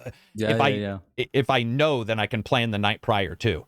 And I think planning sleep is actually better than worrying about all the other stuff. Like if you can plan to have 6 hours of good sleep, that's going to be better than maybe having possibly 7 the next day, but you might get woken up in the middle of your REM sleep and feel like shit for the first 3 hours, which does happen. We got a super chat real quick. $2 super chat. ACG would take off the watch when he eats Uncrustables. I wouldn't have that thing on. I don't like the idea of something watching. I don't know about you guys, but I'm actually pulling back from that. I pulled back from Twitter a good deal. I know Absy was saying he pulled back from Twitter. Like a lot of the stuff I've pulled back on. I actually had somebody asking on Twitter, they were like, how can somebody have like 200,000 followers and only get 20 or 30 likes? And I was explaining to them how it was possible, but I was also thinking in the back of my head, that's like a meta discussion. That's like 10 levels of meta. It's like the person has a bunch. They don't get a lot of likes. This person who isn't that person is wondering about it. And I was like, wow, we're in the deep end now. Like we're like people just lost in the matrix, calculating everything. I think it's best to like, have you ever read a good book and your brain thinks you're somewhere else? It's so good for your brain. When you're reading a book and you realize, oh, for a second, I was in this fantasy world, or I was like, this shit was gone. And I think a lot of humans miss that. And that could, I bet you be, I think that's what we're going to find out is detrimental, is like the ability for your brain to just toast. You know, it's a good feeling, man. You guys ever done the thing where your eyes get like you're thinking really hard? your eyes get blurry because like they're unfocused and it's so comfortable. Oh, it feels so good to do. Yeah. We're going to wrap it up unless we got anything else. By the way, check out Uncrustables. Check out the Discord, Patreon. I appreciate everybody jumping in. We've had a bunch of people. We've had really good conversations. It's been a blast to have everybody in there talking about shows that Abzi loves. He pretended like he doesn't listen. He listens sometimes. Come on. Now you got everybody questioning if he's listening. Now in every voice chat, I'm going to be like, Abzi, what did I say 5 minutes ago? I'm going to query him. I'm always listening. What do you mean? You said you didn't listen when we talked about shows. You said you I did, tuned but out. I just found it boring because I don't care. Dude, Abzi's the kind of friend you want, but you don't want to talk to, right? You're just like, yeah, he's around, man. But see, I've never understood that because to me, I take interest in what other people are interested. So not how to Abzi. put it? Ugh, kill me. Okay. Abzi's No, like, I don't care about what up, you're Abzi. interested in. Look, He's like, no, he doesn't care. it's He's not even fucking listening to you right now, boring. Johnny. He's checked out. Man. I'm just kidding. No, it's Go ahead, it's not a morality thing. It's Johnny's just- getting mad at me. no, but I don't get how people work this other way, which other people do. I have another friend who, like you know, if she's not interested in what I'm saying, Oh, it turns that's- off. yeah, it's just I'm like interested in no a lot interest. of things. No, I get that, but your point was if you're not interested in what we are saying, Yeah, then I'm not interested. Yeah. then you're not interested. But that's not how it works for me at all. Right. Like Karak could tell me about some random thing that I know nothing about. Like he's talking about Crustables or you Same. know. Like, yeah, something. and I would find that And- interesting. Yeah. But if he's excited about it, I will be interested in it. He can be talking to Sure. me about the most boring show, but there's something about it that he really liked, and I'm, latching onto Interested that. in why somebody else is interested almost.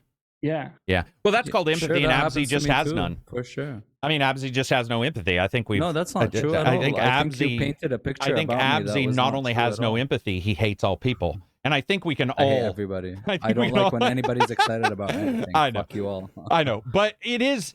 I would say I'm in the middle ground. Sometimes you'll hear somebody talk about something, and I do check out a little bit. But Yeah, same. but overall, when somebody's talking about something that they're interested, like let's say farming, right? Like something it's not in my brain. Whenever somebody's good, I think that's the big thing. Like we joked about competency porn earlier. If somebody's really good at something and explains it, I can find myself interested in really weird shit because they're just Yeah, talking same. about something. I love you're- talking about so many different topics, and I love people's excitement and blah blah blah. But there's And- some stuff I just don't give a shit about. See, you can't even lie good. He just said, What do you I mean? love it when people are interested about stuff I don't find, blah, blah, blah. No, I didn't say that.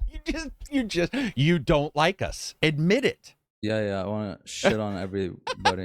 That's why he's doing 2 podcasts, because he's uninterested in everything. But no, it is different strokes for different folks. But Absi said that on Wednesday too. Told us to all go to hell or something. Abzi's the fun one, man. He's the one. He's the one that. Do you know how something's interesting? I guess is you tell Abzi, and if he checks out, you're like, all right, this is interesting. I'm just joking. Now I'm just razzing on him. I think that'll be it for us. Right? Do we have anything else? That'll be it. What are you guys doing this weekend? Is anybody got good plans? Are you going on another date, Abzi? Probably like sometime next week. We're gonna probably take a bachata class together or something. I'm sorry, what? A what? Bachata, it's a type of ballroom dance. Oh, Gotcha. It's a Latin dance. Yeah. Oh, gotcha. It's like salsa, but a little bit easier. Oh, is it so? Like it's a little bit. Like what do you mean? Like beginner friendly, almost? Like less complex? Kinda, yeah. It's like it has a more simpler base. You know, salsa has like a more complex base. You know what I mean? Yeah. And this one is this one where you sign up for like a class at a gym or a dance studio Yeah, or it's something like like at that? a place. Yeah, and you go weekly and shit. Is that something where people go to meet people, or is it where they go to learn? No. I go to learn. There are definitely guys there that are just there Yeah, to right. dance with a That's what I woman, was wondering right? about, There's yeah. a lot, but there's in the rules. It's like, okay, this is not a date. This is not a speed date. Like Oh, you're not there to good. pick up. Well, yeah, I hate that shit. I'm there to learn, and we sign up if we can sign up as a couple and just dance with each other and not Very everybody cool. else. With salsa class, yeah, I dance with everybody, but yeah, there's some guys there that you could tell, dude. You could tell they're just there to. Man, we used to have it in martial arts, Absy, where somebody'd show up because we had some girls in our gym, and you'd be like, "Come on, dude, come on." I thought they were just like they wanted to feel up somebody. Oh, feel up some? No, they were going because we did over time like get, women involved in martial arts, and you start to get this thing where people show up and they're like, I'll roll with her. And you're like, dude, you're a grease ball. You're going to get your arm broken. Somebody's going to fall on you on accident. It's like that. It's so gross. Steven, $2 super chat. Thanks for helping me stay awake at work. You bet. And Johnny, what are you streaming this weekend? I think Lords of the Fallen tomorrow. Yeah. 2 p.m. UK time. 2 p.m., which is 6 a.m. my time. I remember. 6 a.m. I remembered. PST, Boom. right? 417 podcasts in. I finally remembered your time zone, dude. Crack of dawn. The ass crack of dawn. The Ass wide crack open of ass dawn. crack of dawn. 6 a.m. is a good time to stream, though, here, because it's what people are, getting ready for work, maybe turn it on while they're getting dressed and stuff like that. So you have a lot of naked people watching you, is what I'm saying. You have a lot of naked, groggy people watching you. Is that is that cool to you, or is that I'll take interesting it. to is you? that interesting? They can do. It depends how excited they are about it. Yeah, it depends on just how excited they are. Anyway, the nudists. All right. The nudists are watching Johnny. Thank you, everybody, for showing up and watching the podcast 3 different times. I apologize for the tech issues, but it looks like everything's fixed. We will be back next Wednesday, and on Monday you will see a Spider-Man 2 review from me. Peace out, everybody, and have an awesome week. Wait, what day is today? Yeah, it's Friday. Weekend. Have a good weekend. Yeah. Man, that happens to me all the time, where I think it's I'm having a big issue now